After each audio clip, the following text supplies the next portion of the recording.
Good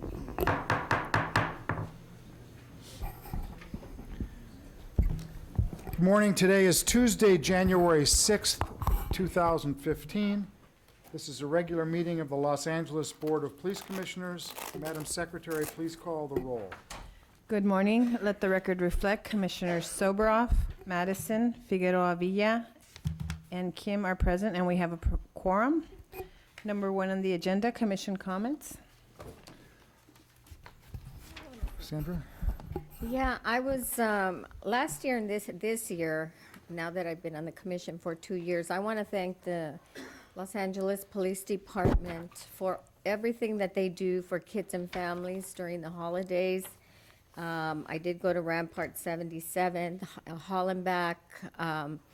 They make sure that our kids in the community who really need shoes and toys and food are taken care of. They work with LAUSD, with the local schools, to make sure that we're getting the right kids. Everybody needs it, but those kids that are most needy. And I also know that our police chief does a lot on his own with his staff within the department that nobody ever hears about, but that I was blessed to hear some of the stories of families that are serviced by our department. So I just want to thank the chief and your staff for that. Thank you. Commissioner Kim? Commissioner Madison? Okay. I want to wish everyone a happy, healthy, and peaceful 2015. The Monday before Christmas, I spent time with Sergeant Howes and Police Officer 2 Frank De Jesus from the Van Nuys Area Patrol. Officer De Jesus created this year's Toys on Patrol program, where LAPD went to the next step in actually taking gifts to the community instead of having people come to the stations. It was wonderful. Needless to say, the officers were very much appreciated and many times hugged by the members of the community and their children. All of us connected with the LAPD work harder than ever to build trust within our communities and double down on community policing. So it's important now, at the beginning of the year, to spend a moment on the checks and balances, the independence and uniqueness of the process which is utilized by the LAPD and the Board of Police Commissioners to review and adjudicate any categorical use of force case. The Ford case, like others, cannot be discussed by the Commission pursuant to law, the Brown Act, because the investigation is not complete. However, I do want to speak generally, about the integrity of the process which has evolved, because it's far different than Ferguson, and far different than New York, and far different than many other cities in America. Let's define what a categorical use of force is. It's any discharge of a firearm by an officer on or off duty. A law enforcement related injury, which is any time an individual suffers an injury related to use of force which requires hospitalization. Any use of a carotid restraint control hold. Any in custody death. A head strike with an impact weapon if intentionally administered or causing serious injury. And a dog bite which requires hospitalization. Now listen carefully, because a lot of the questions that have been circulating publicly we're about to go over and hopefully clarify. Upon any of the above incidents occurring, The involved officer or officers immediately notifies their supervisor. And that supervisor immediately notifies our real-time analysis and critical response division, RACER. They notify appropriate command staff, the Office of the Inspector General, the Force Investigation Division, and the DA right away. 3 in the morning, 3 in the morning. Christmas Day, Christmas Day. That's what happens immediately every time.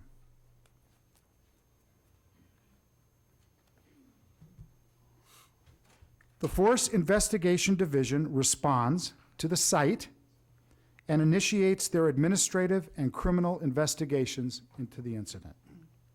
The Office of the Inspector General sitting here today, who reports not to the department, who reports to the Police Commission.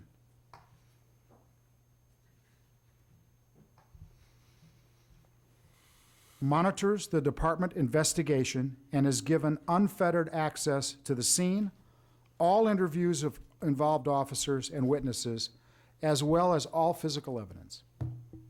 The DA is also immediately present in those incidents, which meets their protocol for response to monitor and do their own investigation as they deem necessary. Upon completion of the investigation by FID, their administrative investigation is provided to the Chief of Police, who in turn convenes an internal use of force review board that reviews the incident in its entirety and makes a recommendation to the chief as to 3 categories, not 1 category. I haven't seen this right in the media yet. The 3 categories are independent of each other. 1 is tactics, 2 is drawing and exhibiting of the firearm, if appropriate, and 3 is lethal use of force. So there is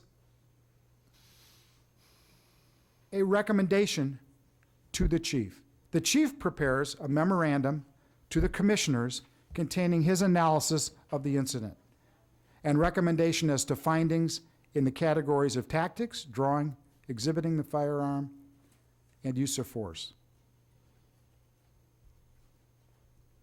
Important to note that every case where a person is shot by an officer, the Force Investigation Division, criminal investigation into the incident is submitted to the DA for their review and related to the criminal culpability of the involved officers. The Office of the Inspector General then prepares an independent analysis of the incident with their recommendations in the same 3 categories. The Office of the Inspector General may or may not concur with the recommendations of the Chief of Police. Ultimately, those recommendations and that analysis of the Chief and the Inspector General are provided to the Board of Police Commissioners, people sitting in front of you, along with the completed administrative investigation of Force Investigation Division. Our commission meets in closed session and has provided a presentation of the investigation by FID and reviews the recommendations of the Chief and the Inspector General. The Office of the City Attorney also attends. After a thorough review of the matter, the Commission adjudicates the matter, either adopting the recommendations of the Chief or modifying those recommendations based on the Commission's analysis. Again, in policy or out of policy on the 3 categories: tactics, drawing and exhibiting firearm, if appropriate, and lethal use of force. The Commission makes the final decision regarding in policy or out of policy. The Commission's final decision is announced to the public immediately, with details following from the Office of the Inspector General, who will provide an abridged summary of the incident and the Commission's findings publicly,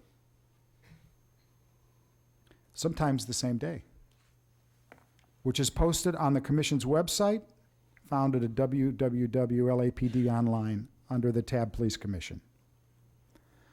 Upon the matter being adjudicated by the Police Commission, if the incident is found to be out of policy, all discipline for the matter under the city charter is within the responsibility of the chief of police. We have a system in Los Angeles that has checks, balances, independence of investigation, and independence that is unparalleled. Officers are separated before interviews, and the protocol is the envy of America. I wanted to bring this up because that's what we do. We're proud of what we do. We're public about what we do. And we're trying to do the right thing. Thank you. Thank you. We're now on item number 2 on the agenda, the report of the Chief of Police, Chief Beck. Good morning, Commissioners, and Happy New Year. Same to you, Chief. Thank you very much. Today being the first week of the year, I'm not going to report on crime stats. This year's crime stats are too small and volatile to be of much significance. And next week we'll be having a end-of-year press conference that will talk about the totality of crime for 2014. I do have a couple of things that I wanted to express, though. First and foremost is I want to represent the Los Angeles Police Department and send our condolences and our thoughts to our brothers and sisters on the New York Police Department. As everybody knows, they lost 2 officers to an ambush murder over the last couple of weeks, and then had 2 more wounded last night. And I talked to my predecessor and my good friend Bill Bratton a number of times over the holidays, and they are dealing with a significant emotional impact that affects everybody that wears the uniform, and that impact is felt all the way in Los Angeles. So our hearts go out to them, and our thoughts and our prayers are with them. Los Angeles Police Department sent a large contingent of officers to represent this city at the services, and I'm very proud that they went. In the media of interest is an article by Sam Quinones in Pacific Standard magazine. It's called The End of Gangs. It talks about the reduction in gang violence, not only nationally, but particularly in Los Angeles. I would recommend it to anybody that is interested in this subject, and also interested in the solution to what is the real cause of violence and death in Los Angeles, and that, of course, is gang crime and gang violence.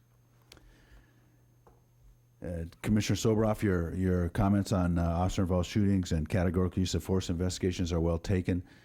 Even though I'm not going to comment on crime stats, I will say that officer-involved shootings in Los Angeles for 2014 were down 31% as compared to 2013, and were the lowest that they have been since I've been chief of police, over 5 years now. Chief, what was that number?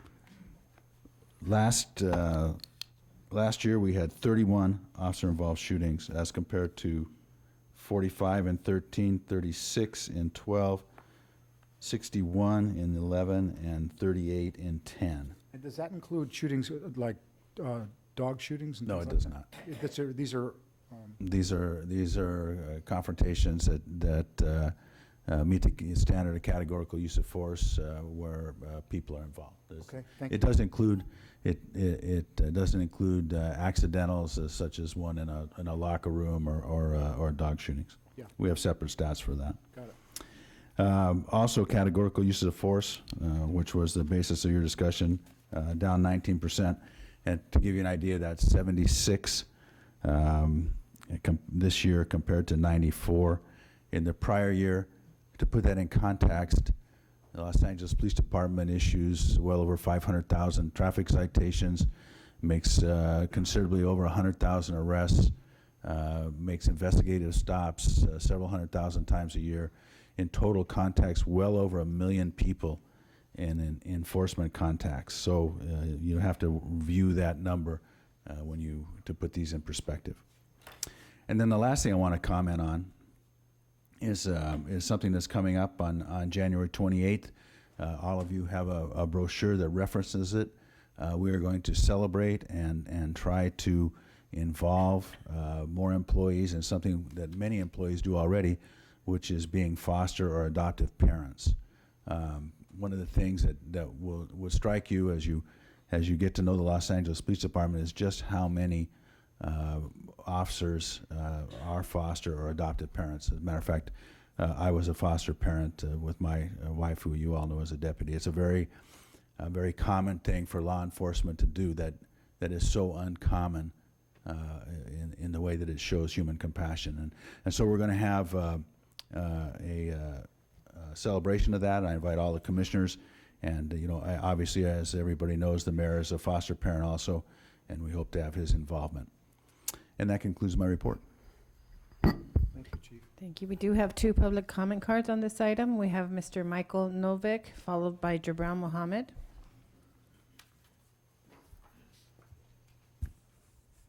Let me just make a statement today, because we'll have a lot of public comments. The public comment period is 2 minutes. The public comments are from the podium, not from the audience. And at the end of the 2-minute period, the microphone will be turned off, but we're not going to turn it on till you start to talk. Welcome, sir. Morning. I was on a panel with one of your predecessors, Chief Beck, a number of years ago on street science. This is the interim chief between Gates and Willie Williams, and I discussed the fact that community policing is described in police journals as a strategy similar to psychological operations in the military. It's the domestic equivalent thereof. And I'm very concerned that the Police Commission thinks that community policing is the solution. I'm concerned that your remarks today were completely unresponsive to the fact that the 2 people from Black Lives Matter were arrested yesterday just trying to deliver a letter to you asking for a meeting. I'm concerned that there's been no action. They recounted a long process supposed to take place, and you had no comments about how that process is proceeding, why it's taken so long since the murder of Ezell Ford for any kind of response from the LAPD. And I'm concerned that the department continues to violate some of these criteria that you have up here: reverence for the law, respect for the people, service to our communities. I think you're protecting and serving white supremacy and colonialism and exploitation, and not the people of this city. And I think that changes have to be made root and branch in how policing is carried out. It's not a problem of police misconduct. It's a problem of the conduct of the police in enforcing an unjust political, economic, and social system. You just recounted the fact that the number of killings and shootings that take place are the tip of the iceberg of a system of racial profiling and systematic attacks and harassment of people in the community. I'm concerned that the Ford family has been the target of harassment by the LAPD in their attempt to get justice for the murder of their son and brother, and that members of the family have been incarcerated for speaking out. And I think that the LAPD needs to respond to all these things immediately and directly. Thank you. Mr. Jabral Mohammed.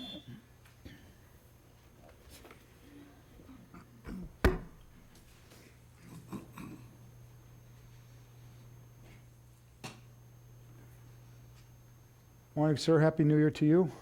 Same to the commission. Chief, this is Jabril Muhammad for Bismillah, the Justice Movement. Our concern is the evidence regarding Ezell Ford. A chief in his report stated that the young man was completely innocent when he was approached by the officers involved. They said there were 3 shots. The shot to the arm, Chief, where did it enter? Because we're of the opinion that the young man was gunned down, okay? And the shot in the back was a coup de grace. we're of the opinion that if we investigate that shot in the arm, we'll find that it entered from the back of the arm or somewhere around that, to the point where he was running and he was shot down. So the chief was saying that we need more people to come forth. And I was pondering, well, we have evidence, we have the body, we have the coroner's report, and if we examine that, we'll see that the atrocity that was perpetrated on my youngster that night. Okay, that's not to justify, because we seek justice. Bismillah, the justice movement is a justice movement. We don't condone murder. And I don't care what you're wearing when you're murdered, we don't condone it. Okay, so let that be understood.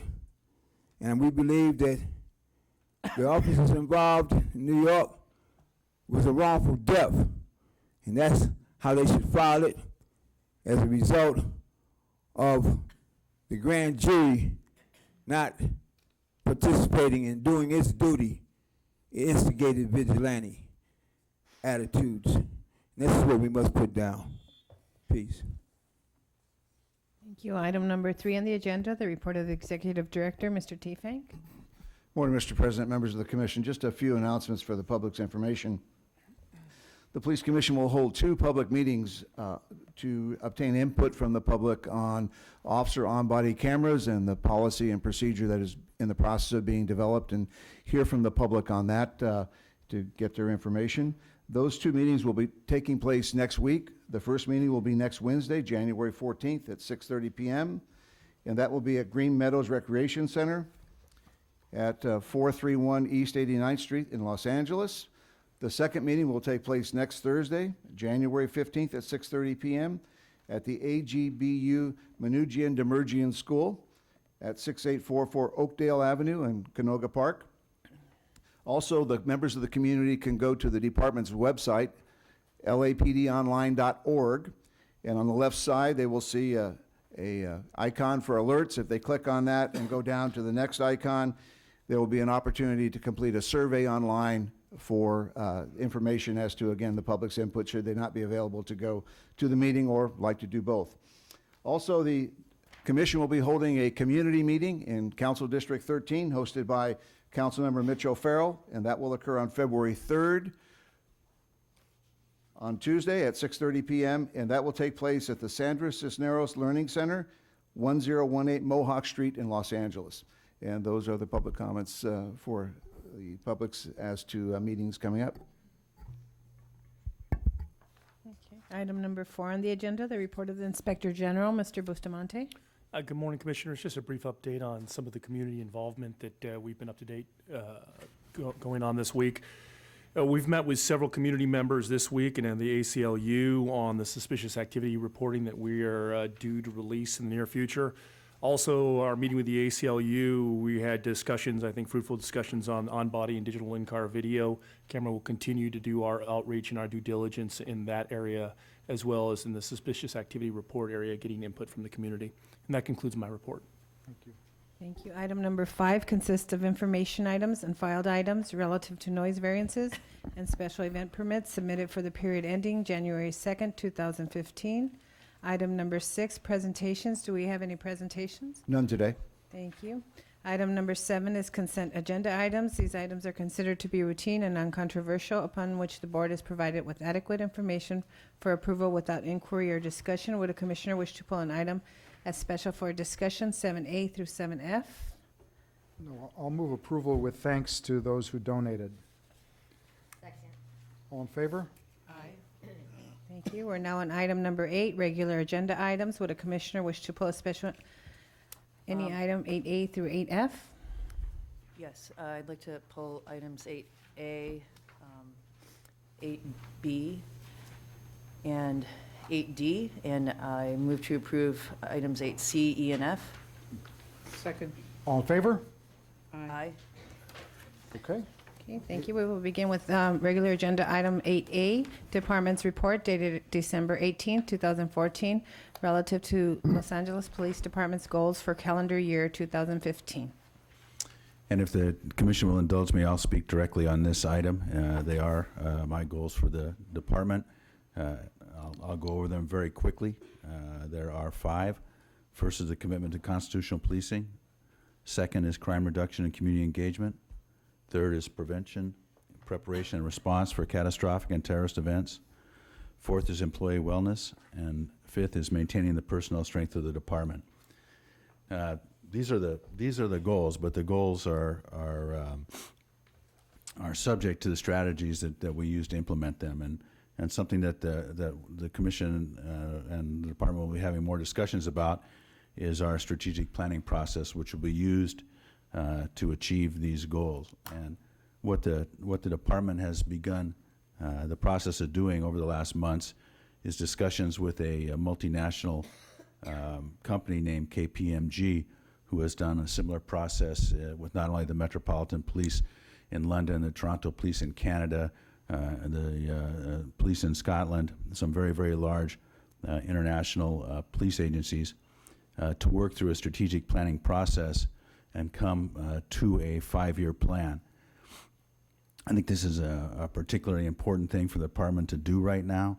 One, because I'm entering my second and final 5-year term, and this will coincide with that, but also because the department is going through so many personnel changes. As the commission is very aware, we've had a number of changes caused by retirements at the top levels of the department, and I think it's important that we bring those folks together to develop strategies that will achieve the goals that have been put forward to the commission. So this will be done through a grant that we will get through the Police Foundation. It will come to the commission once that the scope of work has been defined. We also have some preliminary things that the commission, a committee of 2, would be more than welcome to look at. I think it is the right thing to do for the department, and I think that when we look at these goals are very important, but the strategies to implement them are even more so. And one of the things that caused us to pick KPMG is because they don't only concentrate on performance metrics, they also are very aware that the most important thing in policing is public confidence. And so one of the things that they will help us do is define what that is, and then define how you measure it, and whether that's through survey or other means, that will be included in the 5-year plan. So I look forward to further discussions on this, and with that, I'll take any questions. Commissioners?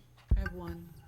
Good morning, Chief. Under maintaining the personnel strength of the department, is it okay to assume that succession planning falls under that?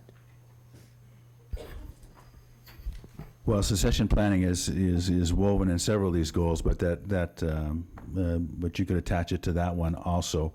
You know, the personnel strength of the department is put there because one of the things that enables us to achieve what I believe is true constitutional policing is having enough cops to work on solutions rather than just response. And so, the personnel strength of the department is inherent in achieving all of these goals, whether it's crime reduction, community engagement, constitutional policing, preparation for terrorism, and even employee wellness. You know, if there's not enough cops, then the few that you have are forced to work extended hours, and you don't have enough people to handle things in a way that build internal confidence. Chief, how would you, if we go back 1 year and look at the goals for the year 2014, what would your comments be on each of them? I mean, I don't know about giving grades or whatever. I mean, it was an important time. You talked about building trust. You talked about, during your reappointment process, a lot of positives and a lot of things that you thought should be done better. So how do you feel that, how do you think we did last year? I don't mean you. How do you think the department did on its goals last year? The department did very well. I am much more critical of myself than I am the rest of the organization. The rest of the organization is made up of extremely committed people that follow direction towards achieving these goals, and so I have no fault to attach to them. Any of the goals that weren't achieved or that we fell short of, that responsibility falls on me. It's my direction that they follow, and they follow it not only enthusiastically, but with intelligence and with compassion, the things that I value most in policing. So, I give them a very high grade. Myself, I think that I've earned another 5 years, but I have a long way to go before I am absolutely content with what I've done. I think that we even though we exist in a profession that is on a national stage right now, and being the LA Police Department, we are center of that stage. We need to be able to not only distinguish ourselves, but lead the way. And I think that one of the things I look for in the strategic plan is ways to do that as it relates to not only proving the intrinsic value of policing within a society, but also ensuring that the public has the right kind of trust in what we do, has faith in its police department. And by that, I don't mean that the police department will be perfect, because it won't be. We will have failures, but it isn't. You shouldn't be judged by that. You should be judged by how you respond, and whether the organization is willing to recognize its failures and then move forward from them and correct them. And I think that's been the hallmark of the Los Angeles Police Department. Nobody, we get people from all over the nation looking at the way we do use of force, looking at the way we do gang reduction, violence reduction strategies. Many things we're very well known for, but it isn't really that I think is outstanding. What I think is outstanding is the department's ability to recognize its shortcomings and move forward on them. And that's, that is a huge part of what the police commission is about. And our audit, you're going to be hearing from our audit division, and nobody is harder on ourselves than we are, harder on us than we are. We are very demanding. I'm very demanding. I know that, but this is an organization that is more than up to that. Other questions? So I won't give you a grade, but No, I think it's fine. Thank you, sir. We do have one public comment card. Were there any other questions, commission questions? Okay. Thank you, Chief. We do have one public comment card. We have Mr. Jabral Mohammed.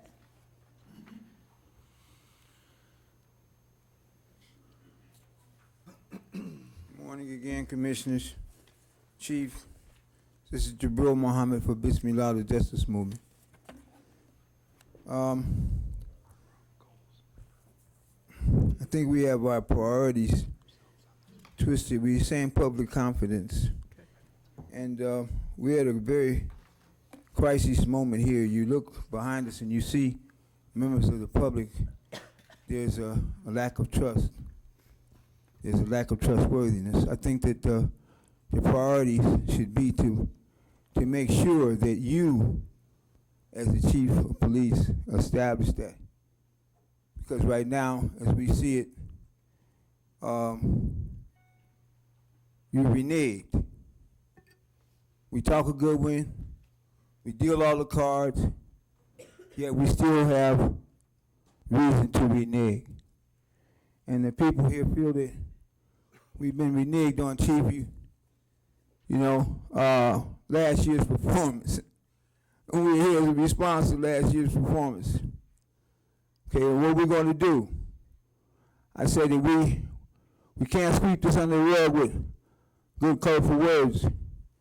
You're the chief of the media, too. What we want to make sure we do is rectify this situation. If we don't have no right to claim about how much powers we have as an organization, how the world is looking upon us as a cesspool right now because of the way we're dealing with matters. You think they don't see it? Okay, so we have to be mindful, okay, of justice.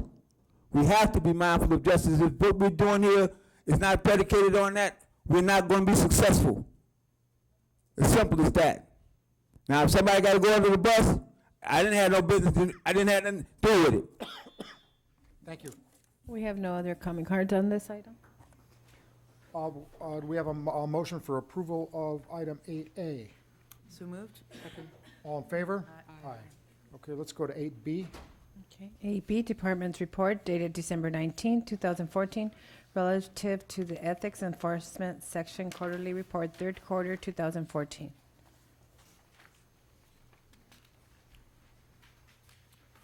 Here comes those ethical guys to talk to us. Happy New Year, gentlemen.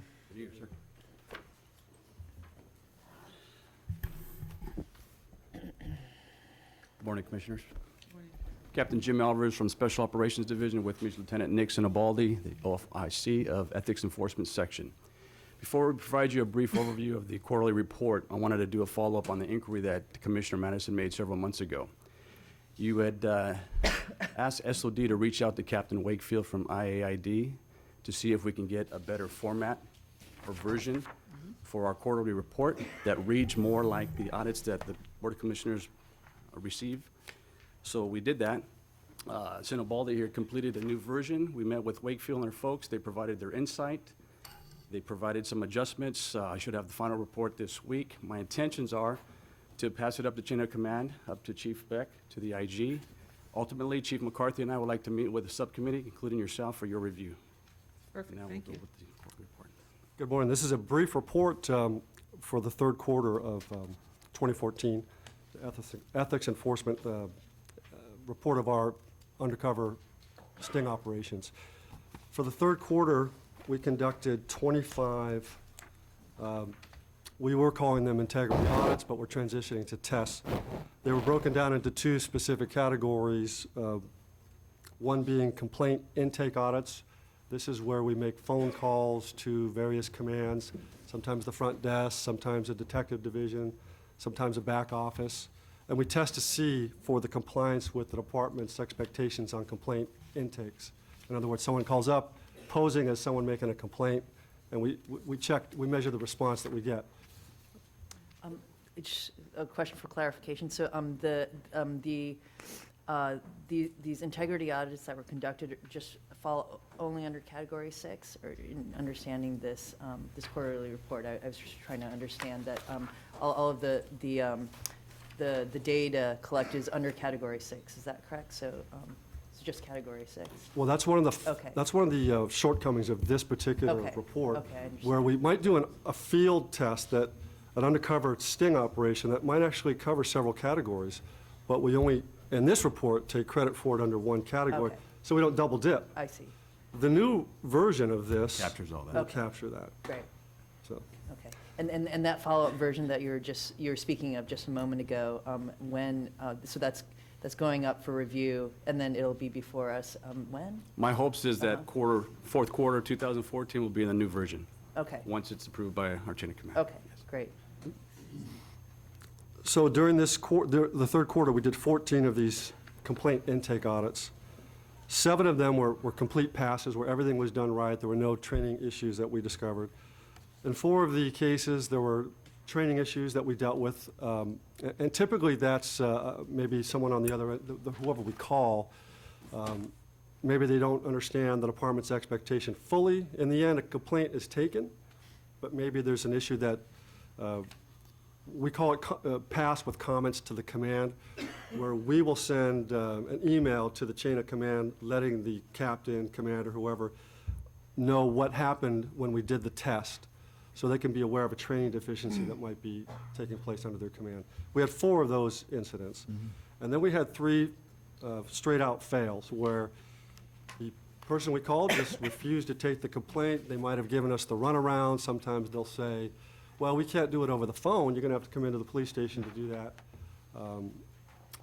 It takes many different forms, but in the end, it's a fail. They didn't do what they were supposed to do. So when we had 3 of those, the balance of the tests that we did involved field integrity tests. And these are the very complicated sting operations that we do in the field to test for all the different issues, you know, excessive force, discourtesy, neglect of duty. There's a myriad of categories that we test for. And of those 11 that we did, all pass, no comments to the command. We were satisfied with everything that we saw.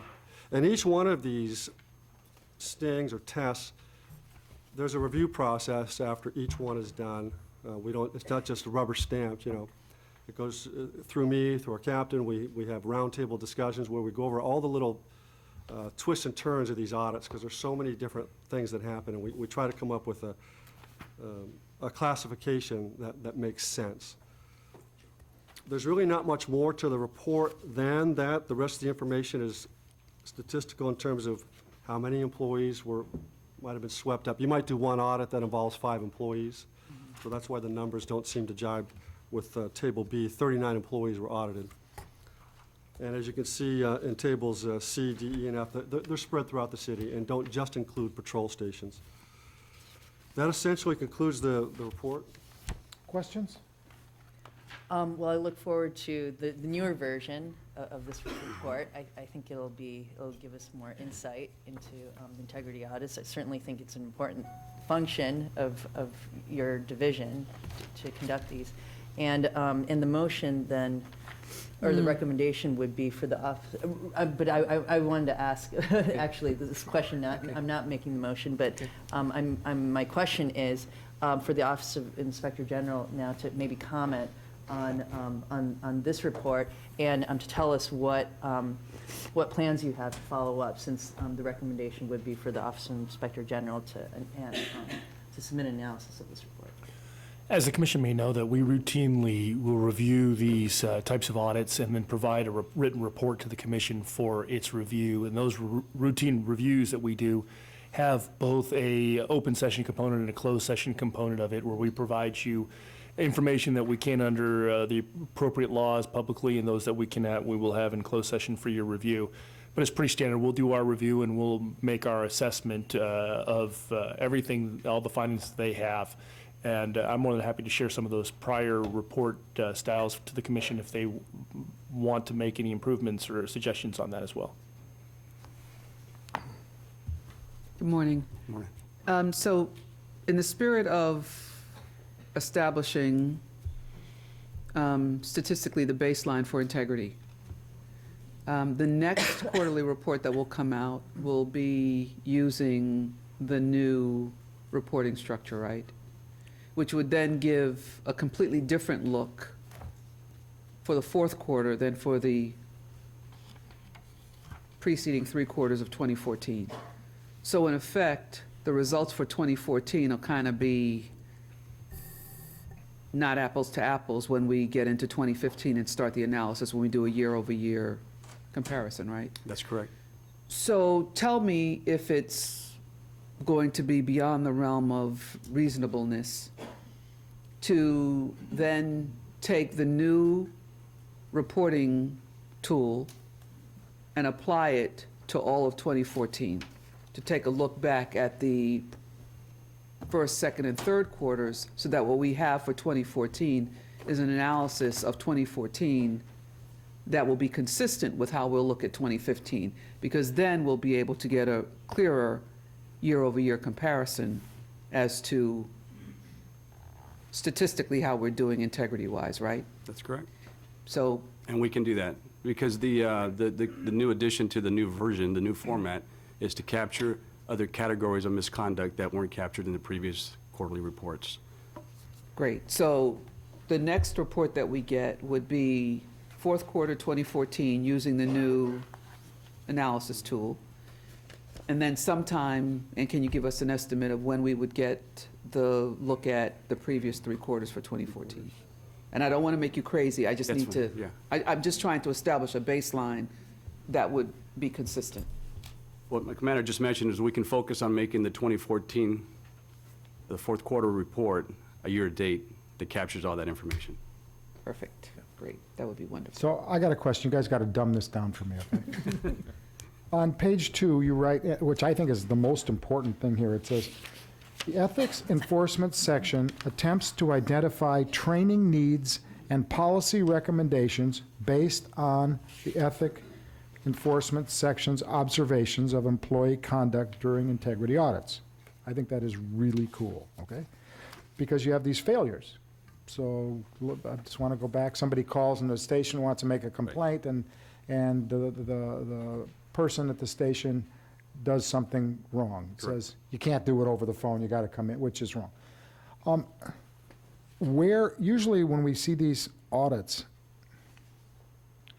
or reports, we see there's a discussion, and then what is the policy change, and then has the person been talked to about it, and how's it not going to happen again? So I'm trying to get the nexus between the 13 failures that you report and how those 13 people ain't going to do the same thing again in 2015. The first part of your question, sir, is when we reach out to the command, which I do Yeah. personally, whether it's a phone call to the captain or an email, we discuss if it's going to be a training issue. That command now has the option of doing a comment card and providing that training to not only that individual, let's say the desk officer, but the whole watch or the whole division. To see if they repeat the failure again, we don't capture that at SOD. No. Right. Okay. But here you talk about you attempt to identify training, but what you're saying to me is you are doing this on each one of these failures. In other words, this is not just for the statistical and all these other words I didn't understand. What this is when one of these failures happens, it does get reported, and there is some remedial action, whether it's overall training or specific training. And that just wasn't clear to me. Let me see if I can add a little clarity to it. In most of these cases, for example, the ones they did on the failure to take a complaint. Yeah. You know, they're always looking, is there a policy or procedure failure? Is there a systemic type failure? Or is it really just the employee not doing the right thing? Right. And then if it's really just the employee not doing the right thing, because we try and make these audits very simple, so you know, the right thing is really clear to do. Yeah. It's not a wishy-washy situation, because we're not looking to catch somebody on something that might be a technicality. We want them, if they're going to fail, they're going to fail something that they obviously should have known. So most of these types of tests are going to be personnel failures. They're going to be failures on the part of the individual. Right. And then there's going to be a complaint initiated. The complaint is going to be investigated. It's rather simple, but for example, in the third quarter, these cases are still in process for the most part. They haven't been resolved. But then we review them on the disciplinary end. When the complaints come in, they go through the regular complaint process. They're roundtabled at Internal Affairs with a department What I policy. missed We is, take it. I was just concerned that these things are deemed failures, but then there's no action taken. Oh, no. No. There's a Yellow lot cards of or whatever it action, is. and Okay. when there are clear failures, there are penalties that really are chief of police level penalties, and we end up taking them to the chief, Good. who ultimately imposes discipline. Okay. Good. Okay, any other questions? We want to move approval of the report? Anything else you guys want to say? Okay. Thank you. Move we accept the report? Second? Second? All in favor? Aye. Thanks. Thank you. Thanks for explaining. Okay, we're now on item 8C, Department's Report dated December. It's 8D, I think. We approved 8C already. We approved 8C. 8D, I apologize. Okay? Department's Report dated December 12, 2014, relative to the Northeast Area Detective Command Accountability Performance Audit, IAID number 14-033. Welcome, everybody. Good to see you. Good morning, Commissioners. Good morning, Chief Beck, Mr. Bustamante, Mr. De La Guerra. I'm Lieutenant Cheryl Barada, and with me today is Detective 3 Dave Kennedy. We're assigned to Internal Audits and Inspection Division, and here today to present the Northeast Area Detective Command Accountability Performance Audit. Detective Tom Kimry was the project manager and performed the audit. He's also here. Also here today representing Northeast Area is Captain Jeffrey Burt. The audit was conducted in accordance with the fiscal year 2013-2014 Department Audit and Inspection Plan. Detective CAPAs are performed to identify best practices, determine a detective division's adherence with department policies and procedures, and to provide feedback to department management. This audit focused on administrative systems and controls.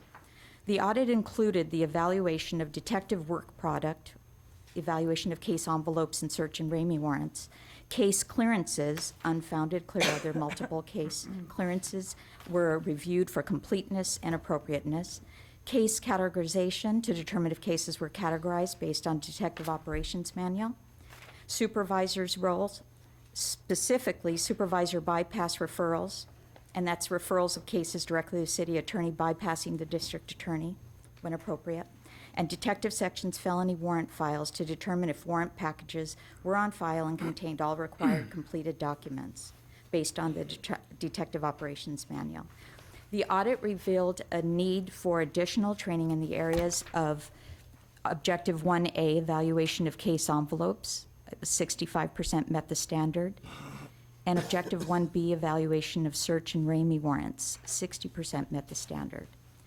The audit findings were presented to the commanding officer Northeast Area, who expressed general agreement and subsequently submitted a response addressing each finding. Corrections were made where necessary, and additional training was provided and systems put in place. Additionally, Northeast Area's response was forwarded through channels to the Bureau Commanding Officer and Office of Operations. The audit results are additionally shared with Detective Bureau. Questions? Well, I pulled this item because it's another important example of the internal audit function of your unit. So I appreciate reports like this, and I understand that there's always immediate follow-up, and that the division itself, Northeast Division in this case, appreciates the function of these internal audits. So I just have one. I don't have any sort of global questions about this report. On page 3, this is just a more specific question. Under objective number 2B, in the evaluation of cases cleared other, those cases that were found to not be categorized correctly as cleared other, where or how are they categorized? Then, or where are they put? I mean, I guess they're from the appropriate. In this case, those cases were cleared other when they shouldn't have been. Right, that's correct. So I understand 61 out of 70, they looked at 71 cases, 61 of them that were cleared other were fine, 10 were not. They found that 7 did not include a current address of the suspect. Right. The issue with that, we had 5 of those cases were on the major assault crime table, ultimately responsible from 1 detective 3, but that the primary issue, 7 out of the 10 cases where we didn't have a current address for a suspect. Boyfriend, girlfriend get in fight, boyfriend leaves the address and doesn't come back, and that case got cleared when it shouldn't have been.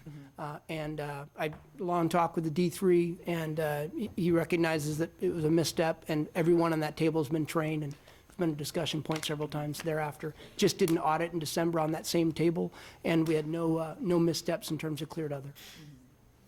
I just anecdotally, I've heard of similar instances when the victim couldn't be located, so these cases involve the suspect address not being correct, and I've heard anecdotally of that the same kind of situation, but when there was follow-up investigation, then the victim couldn't be located.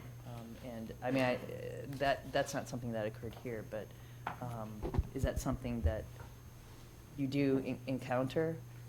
Is that a similar? You know, we didn't in this audit. This is a Northeast Detective's first CAPA audit. So this was out of the 71 cases, that wasn't an issue. I haven't had that experience in Northeast, and I can't speak for the rest of the department if that's something that happens. We're clearing cases and we can't find a victim. So this is the first time that the Northeast has had This is our first detective command accountability audit. Yes, sir. Okay. Mind if I give it a grade, because I think it's, pretty good for the first one. Oh, well, Yeah. thanks, sir. I just to say this, audit division's phenomenal. Dave Kennedy, I recognize him. He's worked there 13 years. Yeah. Amazing sentinel at the gate for police integrity, and quality of stuff. So I recognize we can always do better. So Yeah, some of these it doesn't mean you standards- can't do better, but Yeah. No, we're This isn't the we're fourth happy. time, yeah. These are training issues, and we're fixing them. And Good. so. good. I just have one question. I'm just curious about, this is the first time, and I know that there are a lot of different areas and divisions to be audited. So I ask that in the spirit of, so when's the next, when would there When's be the a cycle come again? relook? Just to make sure that these issues have been resolved, fixed, good.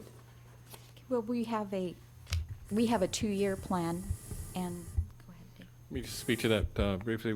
Again, this being the first time that this division, for their detectives at least, were looked at, many of them have gone through the same performance type audit, being their first time as well. 22, we had to go through a complete 22. It takes the full quarter to do one. So once we're done, and I think we have 5 left to get through the whole department, we will continue, but we'll continue at a bureau rate. Yeah. And we'll look at all the areas within a particular bureau for the same type of items. So you'll not only just have a comparison, but that bureau chief will have a great opportunity to see how, every area is doing. Right. Exactly. Ma'am, I would point out the Central Bureau has initiated an audit as a result of the findings of this audit that going back 3 months. And Northeast Division, we are doing quarterly audits. We just completed our first quarterly audit in December. Had a few anomalies that we're fixing, but You're on it. Yeah, we're on it. But there have been other cap audits. The narcotics cap audit we spoke at a few months back. This is an overall comment. IAID does the department's major audits, but every time there is an issue, the commands, like Office of Operations or the bureaus, will do the follow-up audits to make sure that just what you're worried about isn't occurring. And then also, they do the other commands in the bureau to make sure they're not having the same issue. The lack of an address for a cleared other, that's one of the requirements in the Detective Operations Manual. That they should know that, and I'm sure they do now. Great, thank you. We do have one public comment card. We have Carol Smith. Welcome. Hello. I've been an attorney in Los Angeles for more than 50 years. I don't know how many of us can still say that. And I think it was the Northeast Division that had that were falsifying the work reports of officers who were asserting that they were out on patrol when they were not. And the commanding officer who knew that, am I right? Was it the Northeast Division that was doing that? At least the LA Times reported that one of the divisions was doing that, reporting on their daily logs that they were out on patrol when they were not. If it was the Northeast Division, maybe, can you all tell me yes or no? Are you able to respond to me? Was it the Northeast Division? Which division was it? I guess We're Chief not Beck able would to know. respond. Oh, you're not able? Oh, my God, not able. Pretty, that's why I never come here, right? But I've come for other purposes. Wait, hold on for a second. What? Because it's a specific item agenda. What was the Northeast Division? That's what I'm Just a second. speaking to, right? Just a second. We can respond. So let's get Thank you. Let's get a response. We looked at a number of divisions, and that has been reported here. Northeast was one of the divisions we looked at. Well, yeah, well, see, They had no major issues that we were aware of. so they were not falsifying. It's called falsifying. I mean, I would I know think what that. it's called. Yeah, And good. I'm very aware Well, of you what appreciate that it's falsification called. Remember that if you're going to speak, you're going to be speaking from that microphone and that microphone Well, my only. So go number ahead. shouldn't be going down. Yes. No, it's okay. Go ahead. Well, it is going down. But I would think that the people who falsified, there should be criminal investigations. And 2, from now on, anything a LAPD officer signs, you'll think this is strange, should be signed under declaration of penalty of perjury. We require ethics on the part of our LAPD officers as well as the community. And Thank I you. would think that that would be something, sorry, my time was taken up by your comments. That would be something that this group should take up, although at least talk about it in open session. Thank you. Thank you. And we have one more comment card. We have Mr. Jabral Mohammed. Jibril Muhammad, Bismillah, Justice Movement. Here again, evidence of distrust. See, this is what we have to deal with. See, we have to have everyone satisfied that, you know, the error of the ways have been rectified. Okay? Now, how can we trust? I mean, how can we? Northeast just gave it a report, and they just talked about ethics. You know, and then we find information with the very people that give it a report, they falsifying reports. So I mean, where does that leave us? Now, as far as the audit side, what about the uniformed officers? How often are they audited? As far as, you know, my position psychologically, because anything that inspires someone to just straight kill somebody out loud, they got something going on with their mind, especially under these circumstances and scenarios. So I'm saying that when are they audited?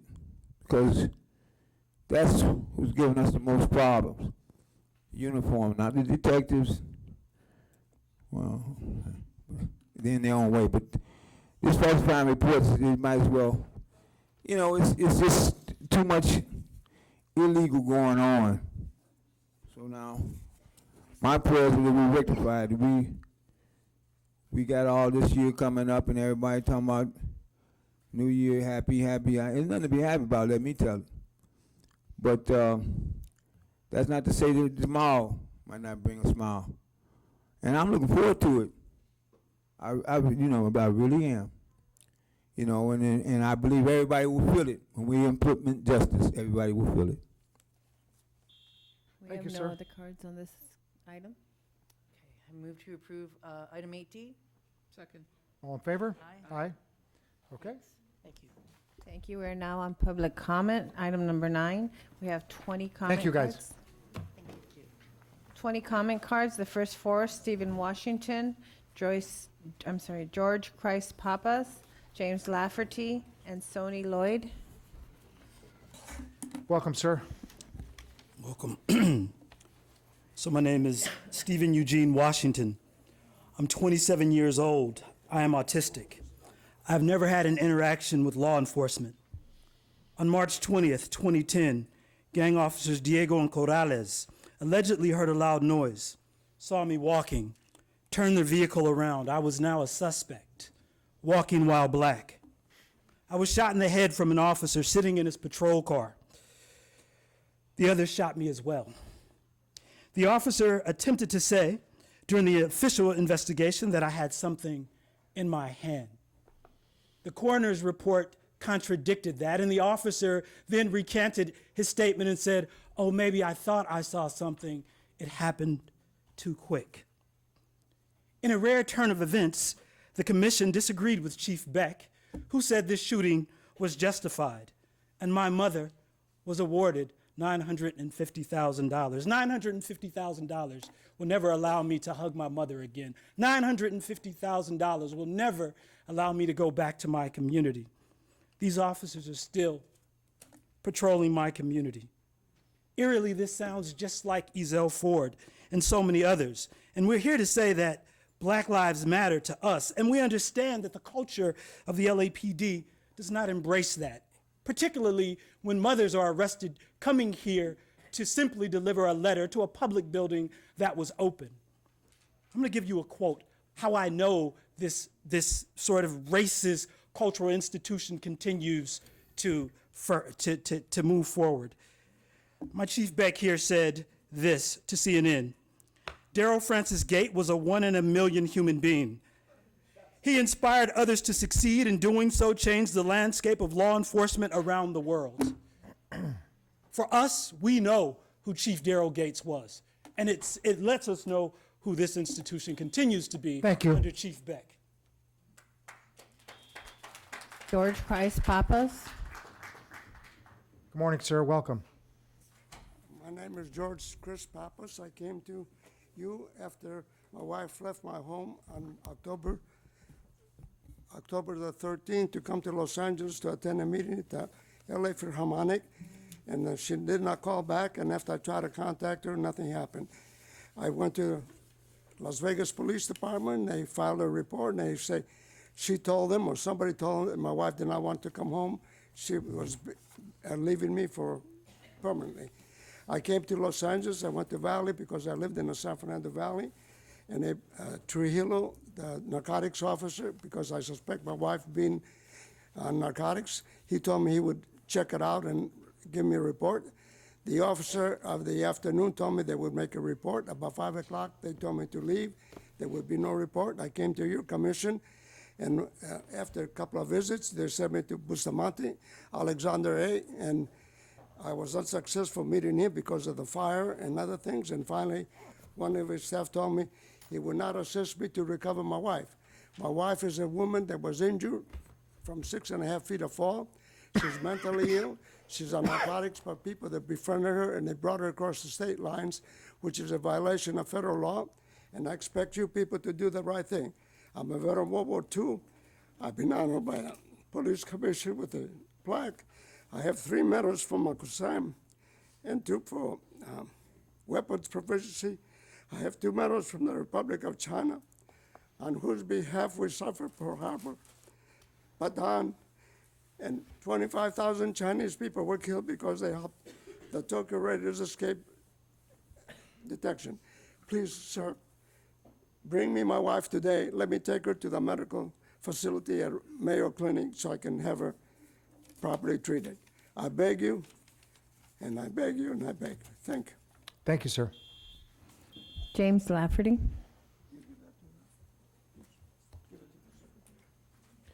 Morning, Mr. Lafferty. Morning, Jim Lafferty, National Lawyers Guild. It's pretty clear, should be clear, that we're at a historical point in the long-running battle in this country for civil rights, for an end to racial injustice and an end to police violence. This is one of those pivotal historic moments. The movement is alive and well again. And the central question, it seems to me, for this commission and for the chief and for the LAPD is whether or not we're going to do anything about the fact that the United States is kills 100 times more people with its police forces than some of the other democracies in this world, and it's way ahead on all of the other democracies in the world. Because this new movement is not going to be stopped. That should be clear. It's clear all over the country. This is a movement, as they say, with legs. It's not going to be denied because you arrest some mothers who are trying to meet with your chief. It's not going to be denied because you wash chalk demands off of a sidewalk. It's not going to be denied because you've decided to repress a protest or surround this building this morning like it was a fortress with police officers. That's not going to deny it. The old civil rights movement knew how to win victories. It did win victories. And this new civil rights movement, this new movement to end this police violence is going to win victories too. And the real question, Chief, for you and for this commission is which side of history are you going to be on? You point to the fact that the rest of the country looks to you. Well, then step up to the plate for real. Step up at the plate, be on the right side of history. Do something about these killings. Don't be proud of the fact that you went down a little this year from last year. Only be satisfied when you've eliminated that because you've implemented new policies which are designed to do what other countries have done so that they do not have anywhere near the number of police shootings of their citizens as we do. That would be on the right side of history. Otherwise, you lose. The people of LA lose. You haven't protected and served the people who need to be protected. Black Lives Matter. Join us. Sonny Lloyd. Morning, thank you. Good morning. My name is Sonny Lloyd. I'm a teacher here in Los Angeles, a government teacher. I'm also with the self-determination group. And we are petitioning the U.S. Congress to amend the United States Constitution to put every law enforcement agency in this country under the direct democratic control of the communities in which they operate. Mr. Soboroff, your comments about checks and balances, as a government teacher, I find it very lacking. Checks and balances require 3 branches of government holding power, not only the executive branch pretending to check themselves. So we all know the DA and their cozy relationship with the police officers does not lead to convictions most of the time. So that real checks and balances needs to be put in place. I'm talking to a group up here. No one here was elected by the public. At my school where I work, everybody from the principal down to the janitor has to be hired by a council of students, teachers, and parents.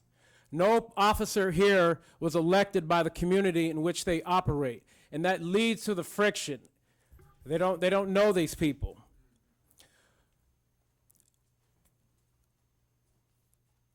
So I'm going to leave my comments at that. The problem I see here is that the police agencies across this country are not democratic. And we have a constitution that we need to reform, apparently, to put police under the direct democratic control of the people that they pretend to serve. Thank you. And I yield the rest of my time. Okay, the next 4 speakers, Carol Smith, Adrian Alfaro, Margaret Mitchell, and Usman Chaudhry.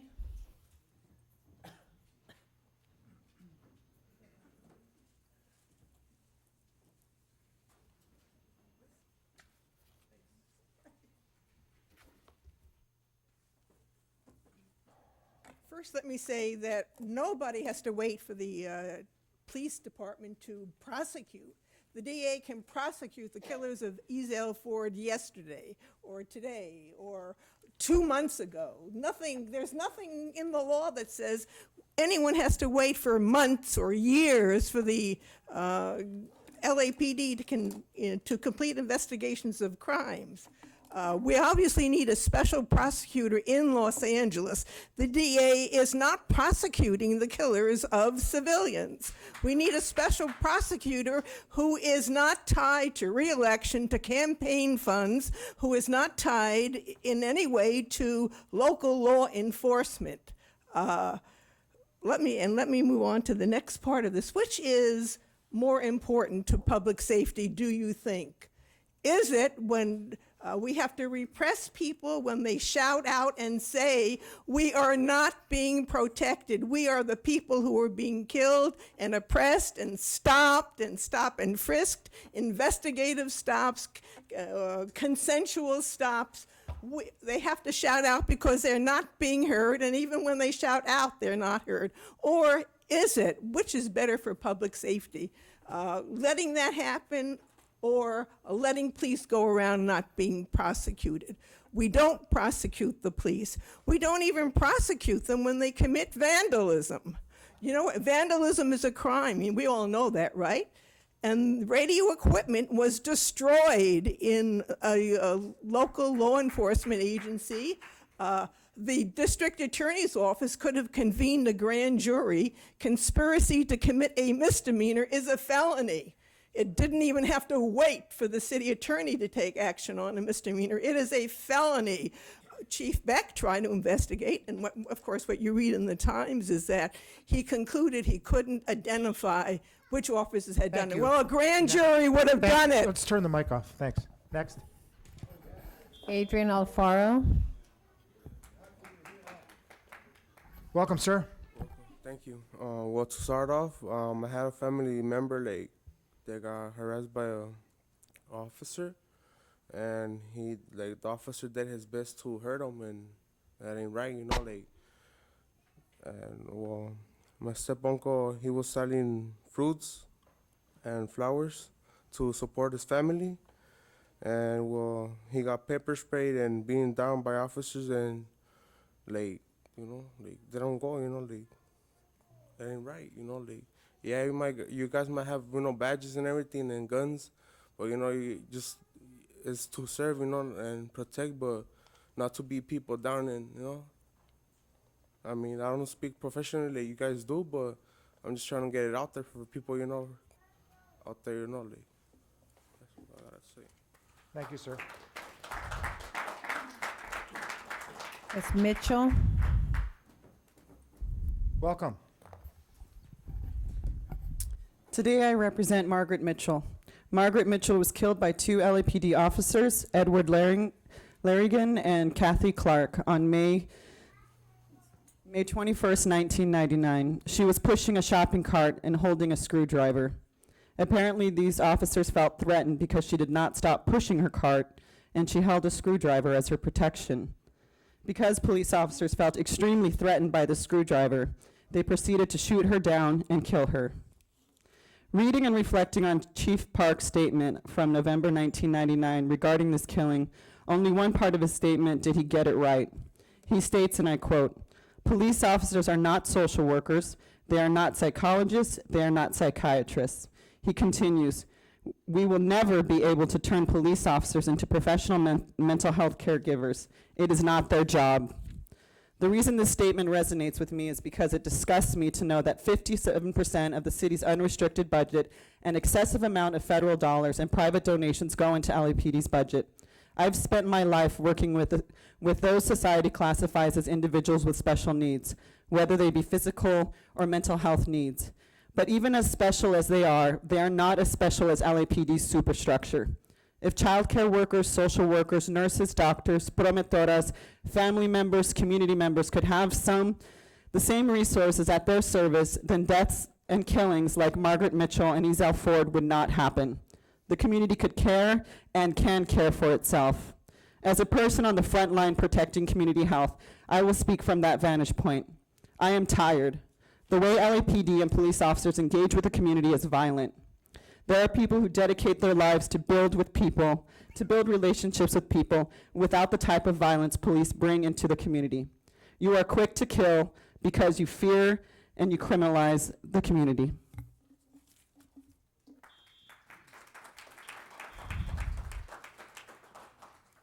Usman Chaudhry Presente. On March 25, 2008, I was shot and killed by LAPD officer Cruz, who fired 4 bullets and shot me 3 times. I was 21 years old and was diagnosed with severe autism, a condition that heightens a person's sensory system. Although LAPD and the Commission claimed that the use of force was in policy, a federal jury found that the use of force was reckless, oppressive, and malicious. Furthermore, the court found LAPD protected Officer Cruz, who falsified his testimony and lied under oath that I stabbed him. My DNA was not found on the knife, and Officer Cruz refused to take a DNA test. In the end, the jury awarded a $1.7 million claim against LAPD. Adding insult to injury, LAPD didn't even bother to inform my family for 4 days. My family still laments and lives with the guilt for not being able to give me a proper burial, according to my Muslim faith. While I may be a statistic in your records, but I shall forever be present, a reminder to you and your protectors of corruption, violence, and disregard for human dignity. But I'm also a reminder to my communities that my murder will not go in vain.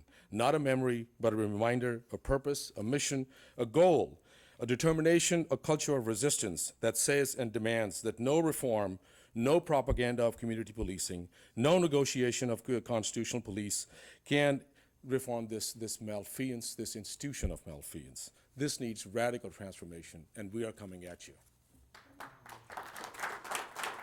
The next 4 speakers, General Dale Garrett, Wesley Walker Jr. General Dale Garrett.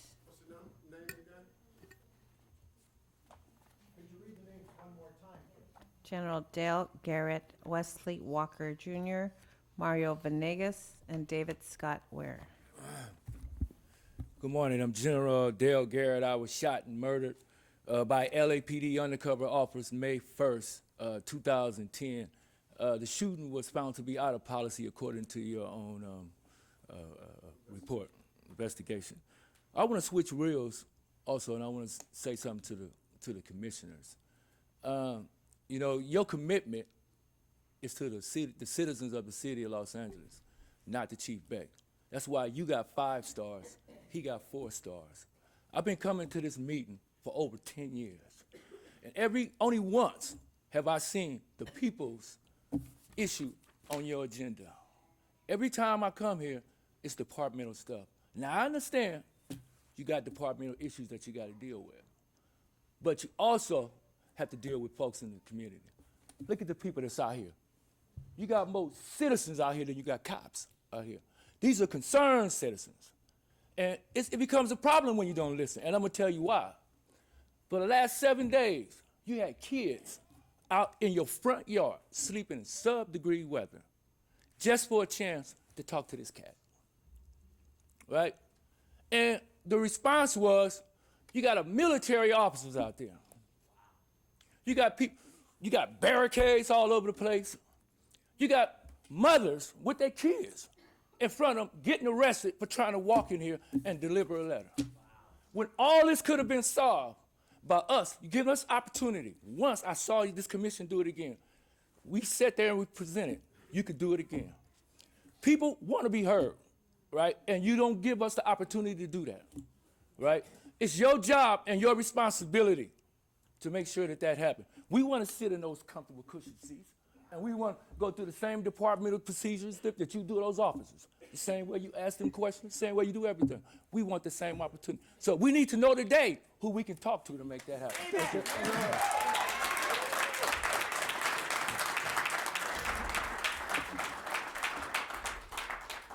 Good morning. Morning, sir. I just want to say that Black lives and brown and all people's lives matter. And to me, everybody up here that's sitting up there, you guys have a great responsibility in your heart and in your hands to make sure that everybody's lives matter, okay? Now, Chief Beck and the rest of you have lost all of your integrity to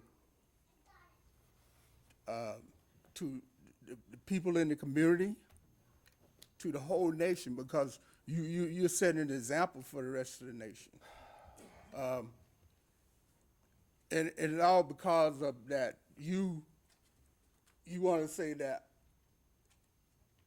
we being the police department and everything say and do, and you believe in what you say and do, but really you don't. You don't, because otherwise all this wouldn't be happening. We wouldn't be here to talk to you about this. But instead, we have other things that are important to do also, but now we're here because this is more important than the things we have to do, because we have to worry about all of our kids, our parents, and everybody. And you guys sitting up here playing God with our lives. I don't think that's right. You have a lot to think about. And Chief Beck, you gotta start looking into what your people are doing. You guys have to look into what Chief Beck is doing. And you're working for us. We don't work for you.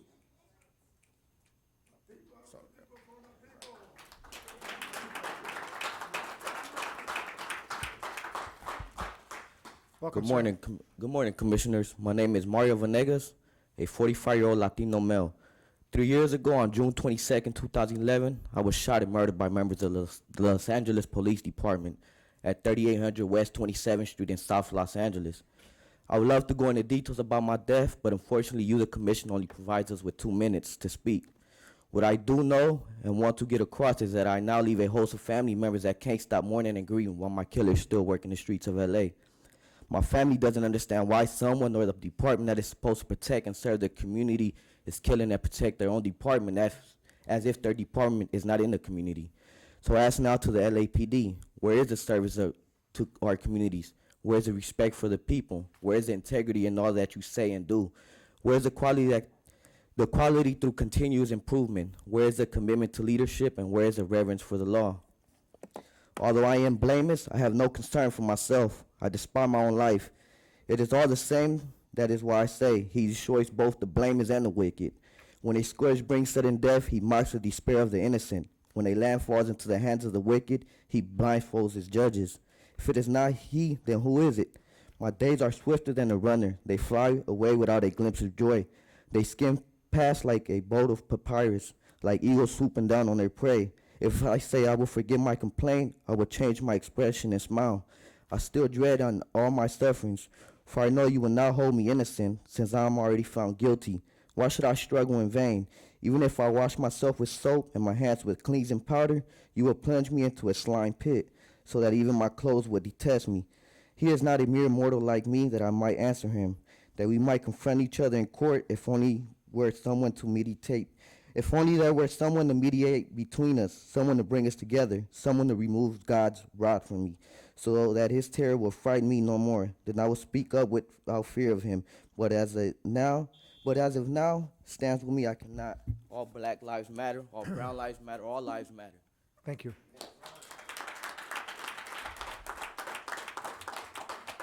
Good morning, sir. Good morning.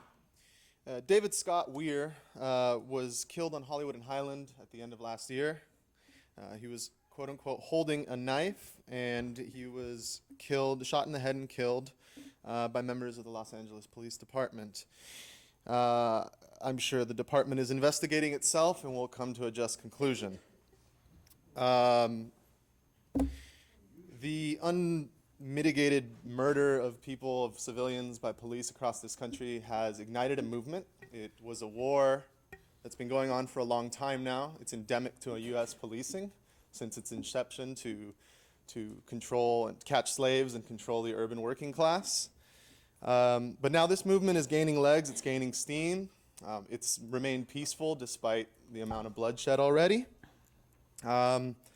And the good thing is, while it saddens me that every 28 hours an agent of the state or a vigilante, self-appointed vigilante thereof, kills a black man or woman in America, at the same time, we know that history is on our side and that these sorts of movements, they take time, but we win. We always win. And we can just read a history book. In 1953, nobody believed that the Vietnamese would liberate themselves from French occupation. Ho Chi Minh sent a letter to the French general and saying, you know what, for every 10 of ours that you take, we'll take one of yours. And we'll still win. And I think if a little country like Vietnam can liberate themselves from two of the biggest colonial oppressors in world history, 18 million Los Angelinos here can liberate ourselves from the LAPD and the real criminals who work in this building and the building across the street. The next four speakers.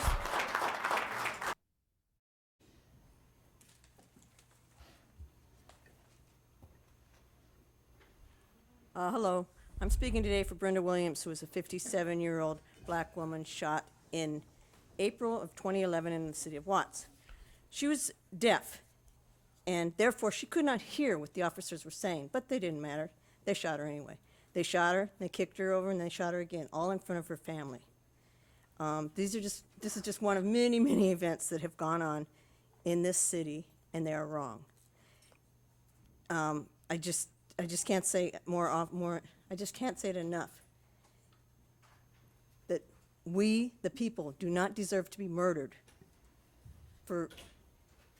because you choose to murder us.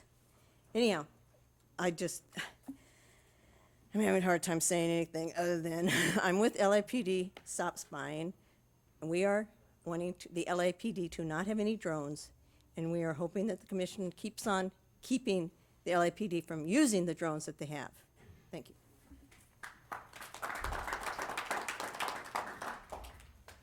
Elizabeth Thornton. At the beginning of this meeting, you outlined a thorough process for the review of use of force incidents, but without indictments, not to mention, at the very least, the firing of killer cops. You've just named so many more people and institutions aiding and abetting murder with impunity, including yourselves. You can say you are proud of what you do all you want, but that doesn't change the fact that you have a growing legitimacy problem, stemming not from media misrepresenting technicalities of your processes and reviews, but from what your officers do on a daily basis without facing any consequences at your hands. And the new reformist solution you're proposing is body cameras, right? Just months after we found out that officers have been in the Southeast Division, dozens of patrol cars have had their voice recording antennae tampered with, that Chief Beck knew about it and covered it up. The police commission found out about it by accident and of course made a show of grilling the LAPD, but to date, no individual officers or supervisors have faced consequences for this. But you know who is facing steep consequences for their actions are people who are speaking out for real accountability. They're being mass arrested, their bodies processed and dehumanized. And you call them bodies, right? Not people when you arrest them. They're being beaten, they're being chokeholded. You know, just yesterday out here, 2 mothers were arrested after complying with all of your arbitrary orders. You know, your version of accountability is worse than a cruel joke. It's injury added to injury. And I think you're beyond reform, but I'd like to support others' call for a special prosecutor for officer-involved shootings. We have Jabral Mohammed.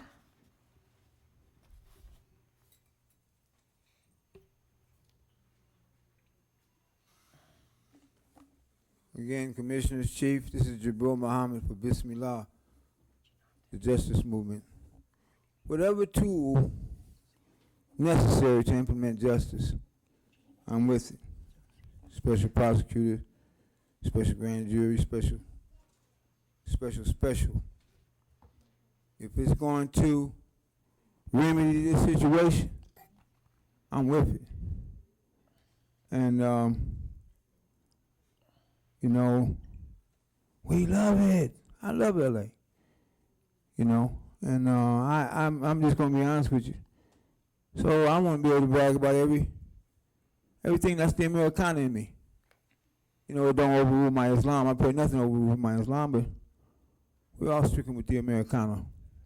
So we like to brag, we like to boast. But we don't want no atrocities. We don't want no, you know what I mean? So my public comment is that whatever tools, and we know what they are, we know who got the tools. Miss Margaret, she spoke well. My brother there, he spoke very well. See, these are all the tools. We need to bring them all together. Okay? And we need to bring them together to do what? Help this commission look better than it is looking. Can we do that? I think we can. Okay? So we're talking about we want a better year and all this. So let's start thinking in terms of organizing so we can brag about what we did in LA as far as implementing justice is concerned. That's my position on that. And with the rest of my time, I'll give it to whoever wanted. Peace, at least. Ariana Alcaraz. Good morning. My name is Ariana. I'm from the community of Skid Row here in downtown, and I'm here today on behalf of Carlos Ocaño, who was a mentally ill man who was shot with a beanbag off of the billboard here on 5th and San Pedro last summer. I want to speak on the investigation because that investigation is still open. Clearly, the police procedure that happened that day was not correct. No SMART team was there available to him. Officers approached him with guns. And so I think we could all agree that any unarmed person who is shot by an officer did not deserve to die. So I did want to speak on the investigations and how you can't speak on the Ezell Ford because it's still under investigation, and how we are the envy of the country, and I think that's really embarrassing. And like I said, Ocaño was murdered in the summer of last year, and his investigation is still ongoing. And Then I want to talk to Chief Beck about your goals that you stated earlier. You said community engagement. You technically do engage our community. You just engage us with violence. And when we try to engage you, like we've invited you to our community countless times, you refused to.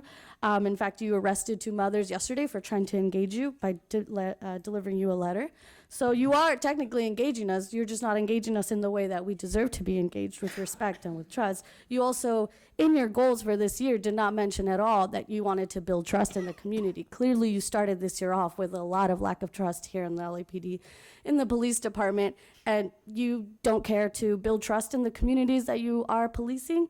So I find that you left that out of your goals. And so, yeah. So these investigations, the lack of trust in the department, 2015 will be the year. People are tired of it, and uprisings across the country will be taking place like they will here in LA. The next 4 speakers, Tanisha Denard, Brandy Brown, Michael Novak, and Omar Obrego. Good morning. My name is Tanisha Denard. I'm with the Youth Justice Coalition.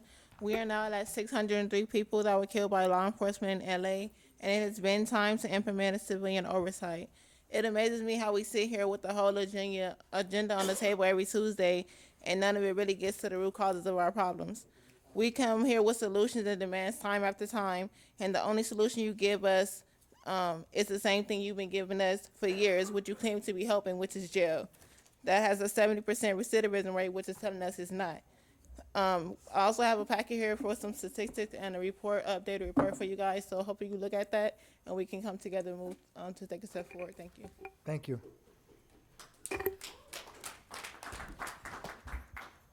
Hi, my name is Brandy Brown. I'm here on behalf of Ezel Ford today because he is not able to be here on behalf of LAPD.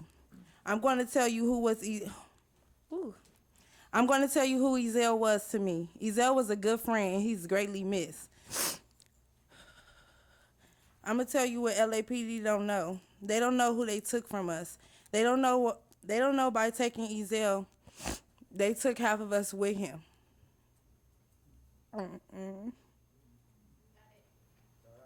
Take your time. You know what? I wrote something, but I'm not even going to read what I wrote because you guys need to stop and think that what's really happening to us. You taking people out of our life. Charlie Beck, I see you on the news as you come off as this good guy. No, stop it. Please. Today, we need some answers. You guys have to change things. You cannot keep killing people and go off by saying it's justified or whatever, however you want to say it. That's not right. What are we telling these people, mama? Then y'all want to come off, giving them money and stuff like that. That's not going to bring their kid back. None of that is going to help. You guys need to stop killing people, help with the problems that's going on in this community, and leave it alone. Like, come on, just help us. Like, we all here for a reason. We all have pain in our hearts. We all are angry right now. You guys, please just hear me when I say this. We need to stop this. It does not make any sense. Please, just stop.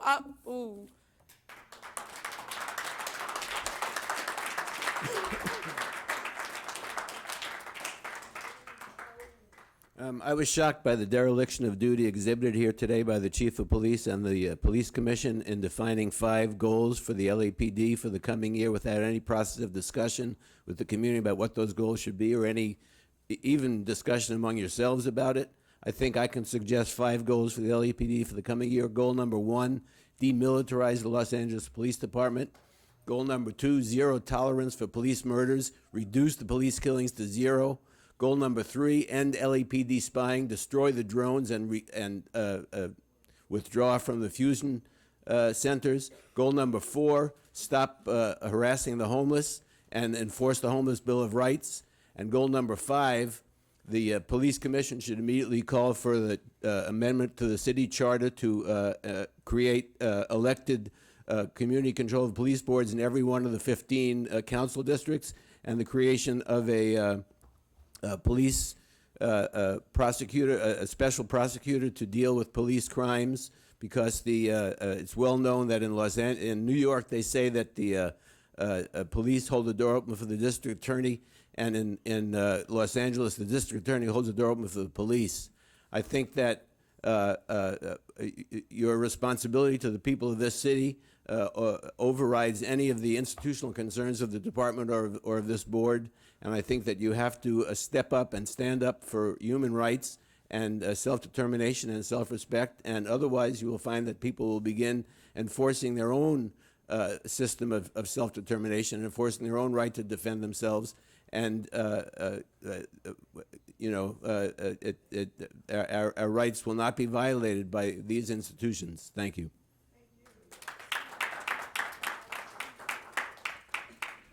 Hello, I am here in representation of Omar Obrego. I was beat to death by LAPD a week before you murdered my community member, Izell Ford. I was unarmed when you beat me to death.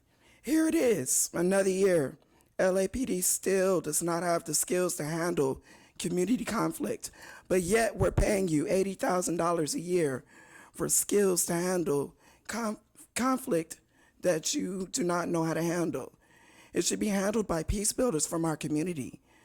YJC is willing to teach that in de-escalation tactics, so a person such as myself or Izell Ford won't be murdered again by law enforcement. I'm here to demand that my autopsy be released immediately, and that you push the district attorney, Jackie Lacey, to open an investigation into my death.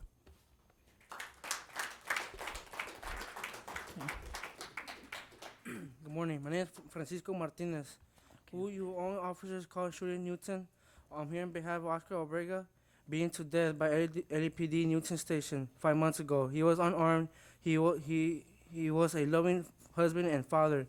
The LAPD claimed that they stopped him for being because he was acting strangely. He was unarmed. Are you curious if I got in a simple fist fight? I was arrested, expelled from school. Your officers get a higher salary and a promotion. Okay, the next speakers are for Susie Pena, McDade, Calvin Williams, and Pavi Tamu Bryant.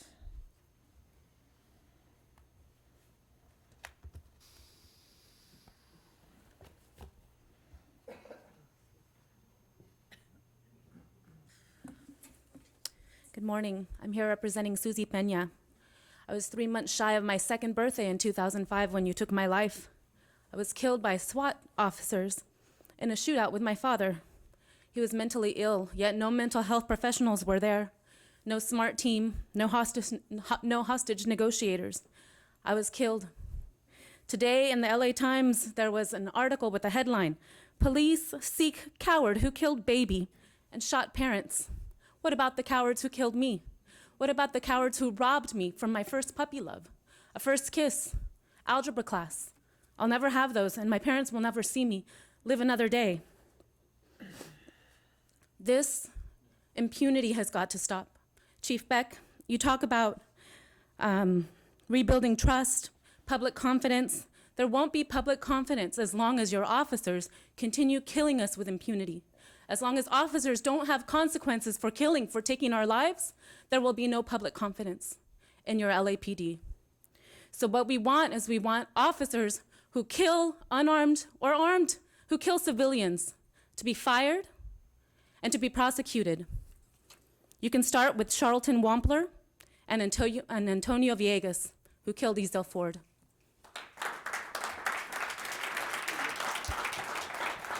My name is Kenneth McDade. On March 2012, I was killed by coward police officers like Charlie Beck. My family still mourns the death daily, the suffering, the heartache, the pain. While Charlie Beck was on vacation this weekend, we were still in our beds crying because our son is not here. So my question to the police commission this morning, is it safe to kill niggas? Or should I become a house nigga like Paula Madison, who can sit there quietly and watch as black bodies continue to be killed on our streets? Should I become a coward like you, Paula Madison? Should I take off my blackness to become an equal coward like Charlie Beck? It's safe to kill niggers. It's safe to kill our black and brown bodies today. And no longer will I stand by and watch Charlie Beck and Alexander Bustamante and Richard Tefenk and Steve Soboroff sit here cowardly and watch as my black brothers and sisters are killed daily by cowards like Charlie Beck. Cowards like Charlie Beck. Cowards like Charlie Beck. House niggers like Paula Madison. Cowards like Charlie Beck. House niggers like Paula Madison. Cowards like Charlie Beck. House niggers like Paula Madison. Cowards like Charlie Beck. Enough with this guy. House Get niggers out. like Paula Madison. House niggers like Paula Madison. Cowards like Charlie Beck. Cowards like Charlie Beck. Cowards like Charlie Beck. He is done. Calvin Williams. Colby Tamu Bryant.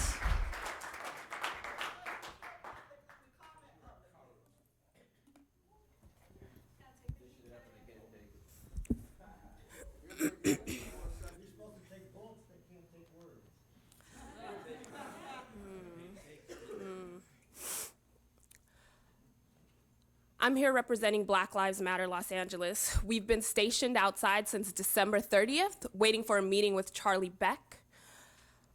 We came to try to deliver a letter to you yesterday, Charlie Beck, and you weren't able to receive it, and so I'd like to deliver that letter to you today. I'd also like to deliver copies to the commissioners, and I'd also like to read it out loud. Dear Chief Beck, as you know, Ezell Ford was killed by the Los Angeles Police Department officers Charlton Wampler and Antonio Villegas on August 11, 2014. The autopsy report reveals that Ezell Ford was fatally shot in the back. The gunshot is surrounded by a muzzle imprint indicating that it was likely at point-blank range. Black Lives Matter and members of the larger community demand that you remove Villegas and Wampler from the LAPD payroll and initiate the termination process. We are calling for a meeting with you tomorrow morning at 9 a.m. at your office, at which time we look forward to hearing from you about the actions that you have taken, as well as discussing the community demands. We look forward to, at long last, initiating a justice process. Should you have any questions, please feel free to contact us, and you can see our email address in the letter below. I also want to say, for our Black Lives Matter team and for our Black Lives Matter folks and for you all, we're not going to stop. We're not going to stop. We're going to keep coming. This doesn't end today. This won't end after our meeting. This won't end until we see justice in our communities. This won't end across the country. This won't end in the city of Los Angeles. And as we are a beacon in this country around what law enforcement has looked like, we might as well flip the script and do something good with our, well, I don't know how good it can be, but we might as well adjust our process to have something that's just. If you all aren't willing to engage with the community, if you're not willing to hear us, we're gonna keep coming and we're gonna make sure that our voices are heard, whatever it takes. The next four speakers, Robert Christo, Morris Griff, Michelle, Quasi, I'm sorry, I can't pronounce the last name. Nkrumah.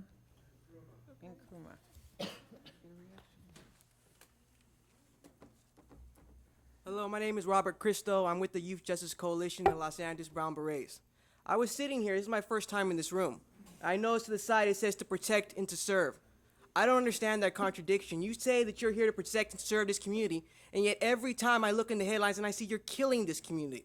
I look at people like Ezell Ford and I say, how did that happen? How did two highly trained LAPD police officers armed with 18-round guns felt that a mentally ill young man was a threat that deserved to be killed, shot dead in the street in front of our children? Our children have to wake up and go to school and see the blood on the floor. They are told in school that the police are supposed to protect them. The police are supposed to serve them. And yet as soon as they walk out of school, it's the police that come to them and ask them, what are you doing? Where are you going?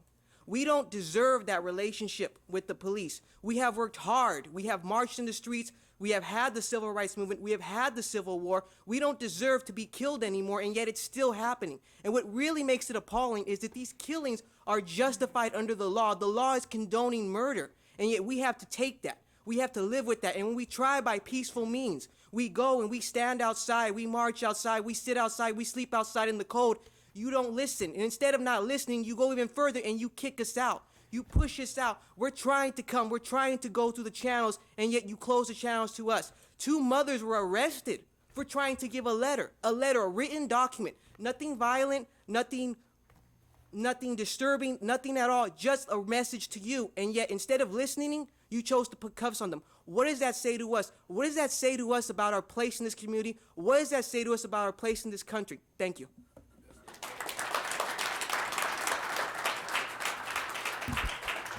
Chief Beck, Mr. T, members of the Police Commission, I'm Morris Griffin, better known as Big Money Griff, community activist, leader, and problem solver. 2005, I came to the Police Commission and asked the police department to ban all long-handle metal flashlights under William Bratton, and he did so, and you were there. Today, I'm here to ask that we try to do something to coalesce. So I have hands up, pants up, Black Lives Matter, I can't breathe. All lives matter, I can't breathe. So why am I here? I'm here today to ask that we look at, and that you look at, this civil service job. These are high school graduates getting these jobs. We want you to consider drug testing, alcohol testing, steroid testing.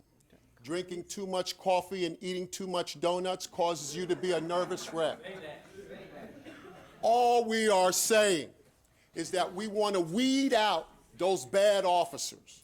And to me, I think that we can do that through you guys, through a civil service. What's good for the goose is good for the gander. And so what we're saying is that if you can do this, and we have done this with the bus drivers throughout America, when they get in an accident, they have to be drug tested.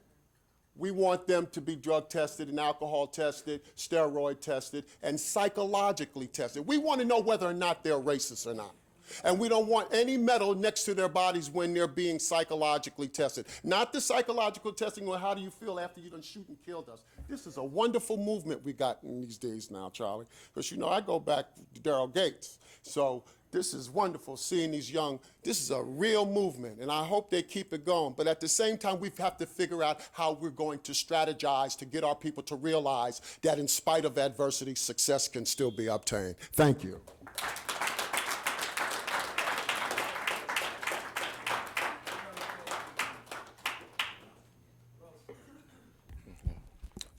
My name is Kwasi Nkrumah. I'm the co-chair of the Martin Luther King Coalition of Greater Los Angeles. And, you know, it seems like every institution in America is so far out of whack, so upside down, inside out, and dysfunctional. I grew up in the 1950s and 60s in Milwaukee, Wisconsin. I grew up in a community where homelessness was not tolerated by anybody. So we did not have a homeless problem. Now homelessness is considered just an everyday, it's okay. We have massive numbers of people living in the streets. We have outrageous killings being conducted by people in uniform. And they are given a pass every time it happens under the most obscene conditions imaginable, which is why millions of people are standing up and saying, you know what, this must stop. Now, January 19th is Dr. King's birthday. I grew up in Dr. King's movement. I guarantee you, we are committed to turning out the largest number of people and the broadest range of groups in this town to say that our communities are not shooting galleries, our children are not clay ducks, And we don't care, this whole definition of what police are and what their rights are has to be completely redefined. And we, the people, are going to do that no matter how long it takes, because there are more of us than there are of you, and all of you are supposed to be here to protect and serve us, but we also know how to protect and serve ourselves. We will be back. This issue will not be done with until we have totally redefined how police agencies in this country function and exist in our midst. And they must be under full community authority and control. Thank you.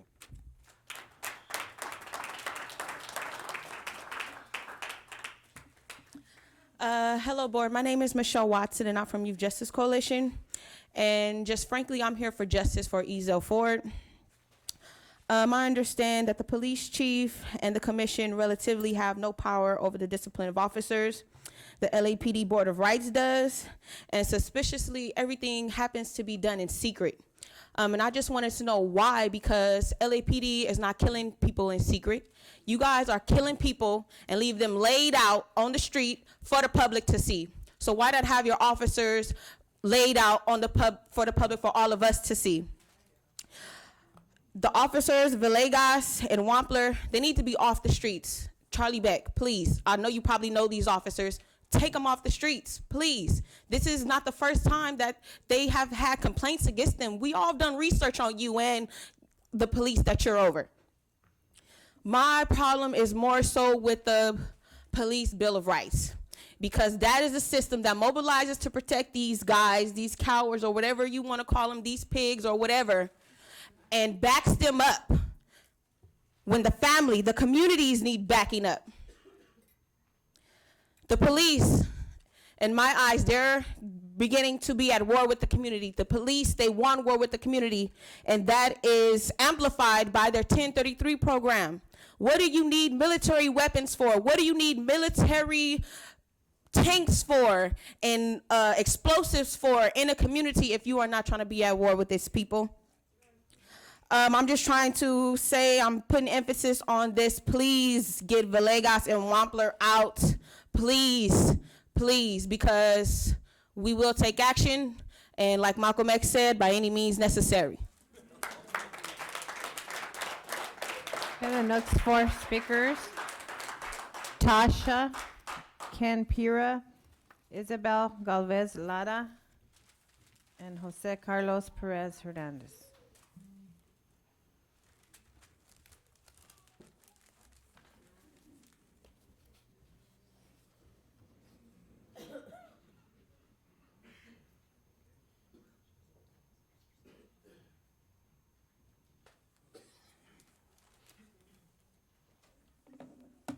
Good morning, everyone.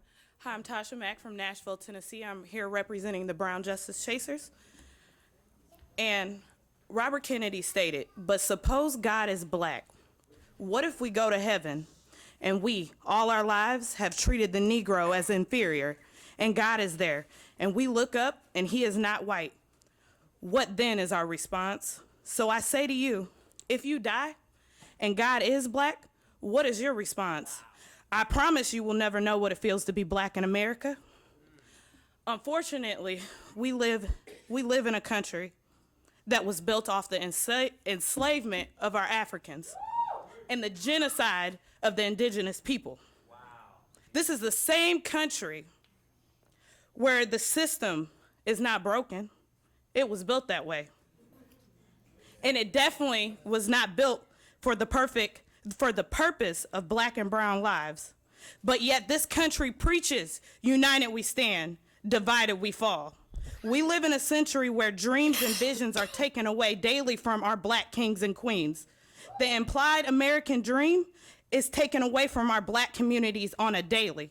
So many people say it isn't about race, but if it's not about race and it's about human rights, then we want justice for all. If we continue to allow injustices to take place and words to be silent, then we will then allow for our words, then we will continue to allow what affects one to continue to affect all.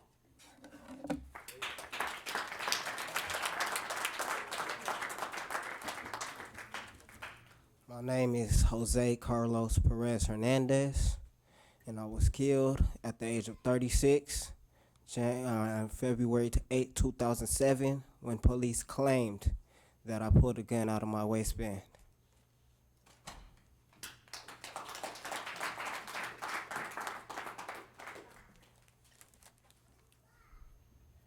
My name is Isabel Galvez Lara. I'm a teacher at Free LA High School, member of the Youth Justice Coalition, a teacher for Youth Build Charter School of California. I'm going to take a moment and ask all the high school students who came with me today to stand up. If you are a high school student at Youth Build, Free LA, if you are a Free LA graduate. I teach high school history and government, and every day I have to combat the hate that my young people feel for our government system. And the reason I say combat is because how do you instill hope in young people who are going to build our country's future without that love? Because I love these young people. They may not be my children, but I treat them like I am their mama. Every day I go up to school and I know that one day one of my students has been approached by a police officer, harassed on a daily basis trying to get their education. What do you work for? What are you here representing? What do you do? What do you care about? Because this is the future. And if you don't care about them, you don't care about shit. Excuse my language. Every day I'm trying to teach them that they have something that they should stand up for, that their lives matter. And you stand for the complete opposite of that. Every day, my young people walk by an officer, they are in fear, and so am I, because I see the change. Just because of my skin color, they go ahead and police officers change. I can stand for these young people, and that's what I'm here to do. So shoot me next time. Don't shoot them.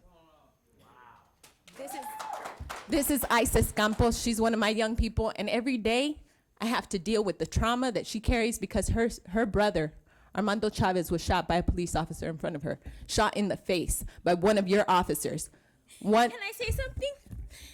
If it was your kids that got shot by a police officer, how would you feel? Because my brother died in my hands. I seen him dead in my hands. And if it was your kids, how would you feel? How would you feel if it was your son? How would you feel? Just imagine if it was your kids that are dying because police officers want to kill them. Think of that. And the final four speaker cards are Jimmy White, Nisa Morris, Mark Anthony Johnson, and Calvin Williams.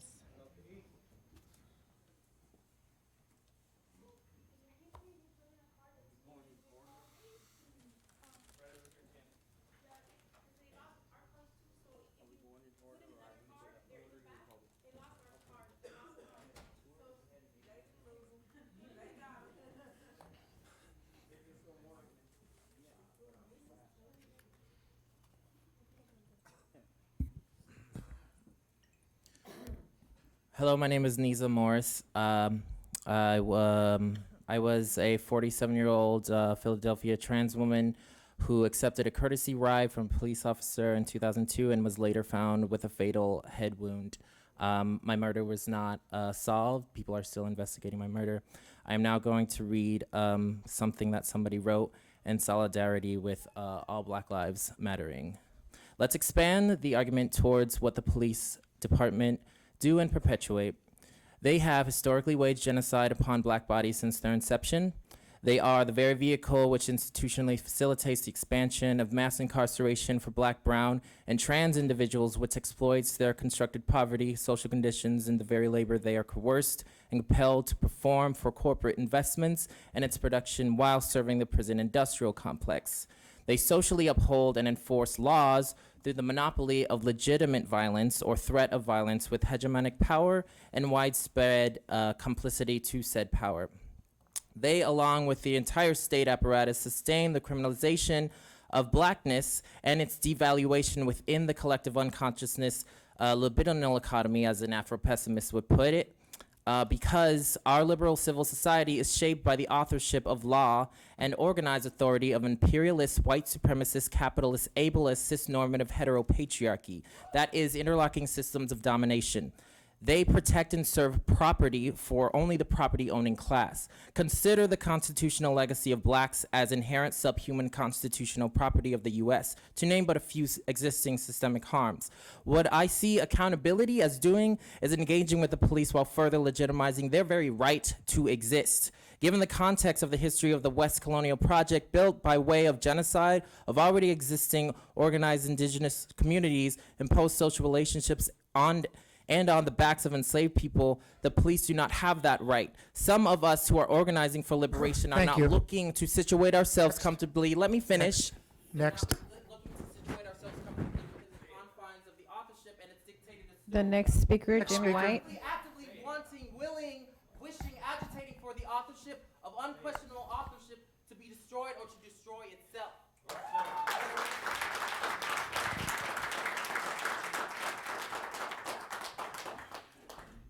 My name is Jimmy White. I'm just going to speak from the heart. I didn't come prepared with something. My name is Jimmy White. I'm just going to speak from my heart. I didn't come prepared with anything. Actually, when I was at the march in Leimert Park, when the news broadcasters caught me from behind, and I had a chance to say 2 words, which was narrated, which was I was frustrated and angry. But I also had additional words, which was somewhat enraged. And then I've tried to provide a solution, which wasn't mentioned on camera, which is the police department need to implement new policies.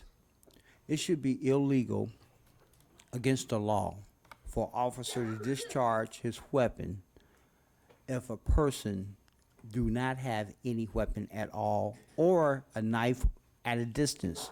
There should be non-lethal equipment utilized to stop a person that's approaching an officer if he deems or feel his life in danger. I grew up in this city. I'm 58 years old, soon to be 59, the 4th of February. I've been blessed, not been beat down, but I've been harassed all my life by officers because of my color and the area I live in. I had to deal with gang activity because I was associated, and so I had to deal with the opposite gang and the police. They're a gang. So caught between the two all my life, and just imagine the mentality that I possess right now. You understand what I'm saying? In my opinion, I think it's a shame that you allow officers that possess the particular mentality that they have to continue to be a part of this force and shame this force. Thank you. You need to think about that.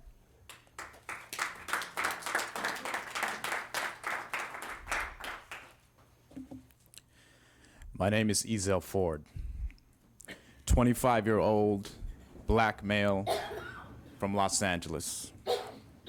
I come from a community that knew me well, a community that loved me. I come from a community that knew I had a mental health condition, and a county that believes that harassing black people with mental health conditions is public safety. On August 14th, 2014, I was fatally shot in the back at close range, close enough to leave muzzle fire imprints on my back. I was shot in a county that leads the nation in killings of community members by law enforcement. Murdered in a county that believes that harassing black folks is commonplace. Murdered in a county where folks with mental health conditions are 3 times more likely to be brutalized by law enforcement while in custody. We are demanding justice. Black Lives Matters is not a request, it is a paradigm shift. We are here to demand that Chief Beck meet our demands. For 7 days, we have camped out, we have slept, we have endured police intimidation, we have endured police intimidating our folks, lying to our faces, who have tested our knowledge of the law, who have tested our conviction to protest, who have tested our willingness to sacrifice, as you saw yesterday with the 2 mothers who attempted to bring you a letter, Chief Beck. For 7 days, we waited for a response from Assistant Chief Sandy MacArthur, who said she was coming out to meet with us. For 7 days, we have been here, and we will continue to be here. In a county where black folks are 9% of the county population, but 30% of those murdered by police officers. We are ready for this paradigm shift, and you have no choice but to be ready. We are calling for the immediate termination of Charlton Wampler and Antonio Villegas as a first step. Instead of every 28 hours a black person being killed in this country, we're calling for every 28 hours an officer being terminated by law enforcement. You have 603 murders to look from, and therefore a complete list to begin with that can take us well into the next couple years. Every 28 hours, terminated law enforcement. Next.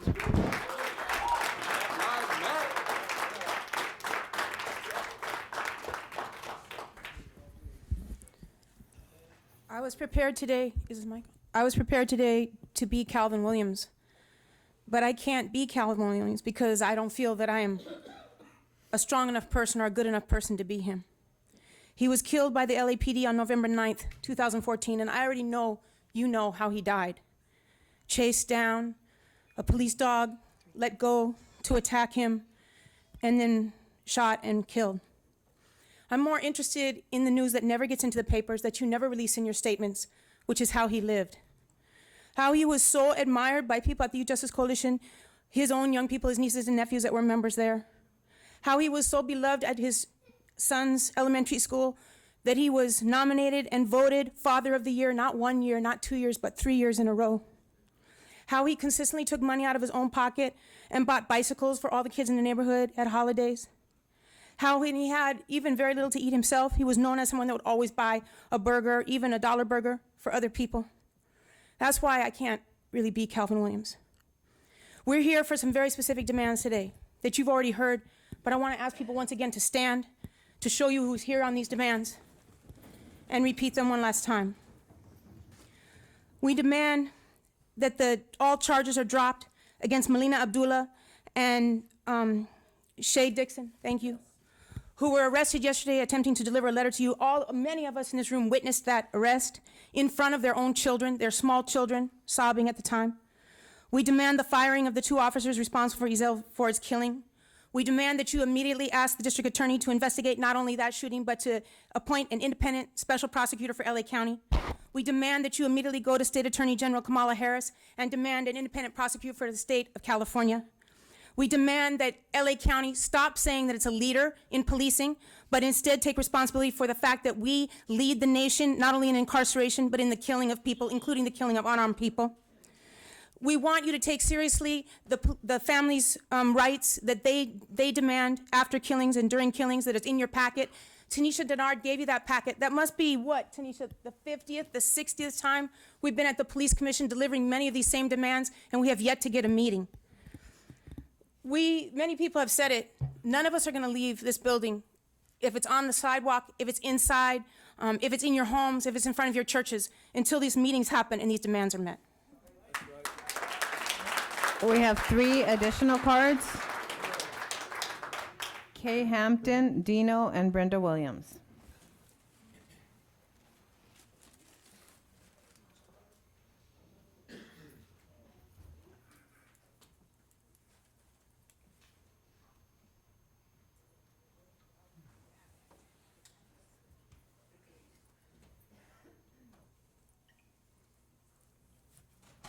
Why you looking like that, man? You all right? This little thing fell off. You mad, man? I'm talking on behalf of my black people, Black Power. I just want to say, on behalf of Christopher Dorner, Charlie Beck, you got to do a good job on policing your overseers or your slave masters, because they're getting out of line right now. And all for y'all, your black overseers or police officers, man, I feel sorry for y'all right now, because LAPD, they have a little race card they're trying to push, especially with Christopher Dorner. You know what I'm saying? So you best to get on our side, baby.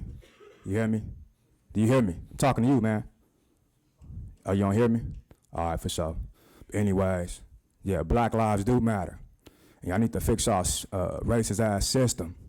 You hear me? You need to fix your racist ass system, buddy. Because if you don't, it's gonna be revolution. And I want to give honor to all my ancestors. I want to give honor to Bunchy Carter that y'all killed at UCLA. the Black Panther Party. And then for you, Charlie Beck, I'm looking you dead in your eyes, homie. Guess what? I'm from the Black Rider Liberation Party, New Generation Black Panther Party. You wrote a memo about me, huh? You remember me? Yeah. Black Power.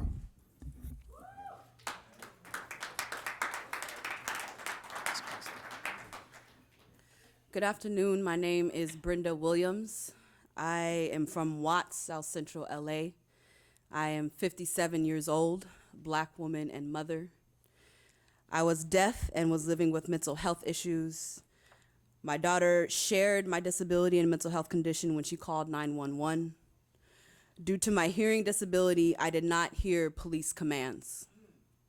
I was shot, kicked over, and shot again in front of my family on April 27, 2011. And it is through Brenda's spirit that I am here to demand that Chief Charles Lloyd Beck meet with Black Lives Matter to address Ezell Ford's autopsy and bring justice to Ezell Ford's family, Kendrick McDade's family, countless other families, Black families in LA who have lost their family members to LAPD's anti-Black racism and state-sanctioned violence. And the last. Hello, my name is Hampton. I'm here to represent my son. On Sunday, he was arrested with ghost charges, and being the fact that I'm an advocate for him, he knew he was going to be okay. I fought for him since Sunday until Monday, which they lost him in the system. They didn't know where he was. This happened in the Valley, Van Nuys police station. I had to wait for the captain to come in on Monday, yesterday, and basically these problems have been happening with him. I believe it's because I had filed a complaint in the past regarding the fact that my son and I was abiding by the law. We had just come from DMV and basically pulled up into AutoZone and was putting the license plates that DMV said to put on the car. 8 cars of your officers came, and I was so amazed. I was like, what? For real? Like, what's going on here? What's going on?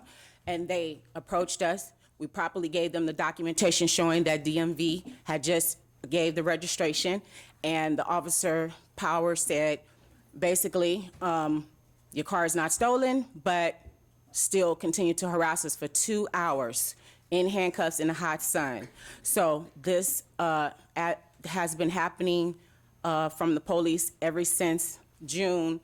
My son has been racially profiled and has been brought into the police station on bogus charges, and I want it to stop.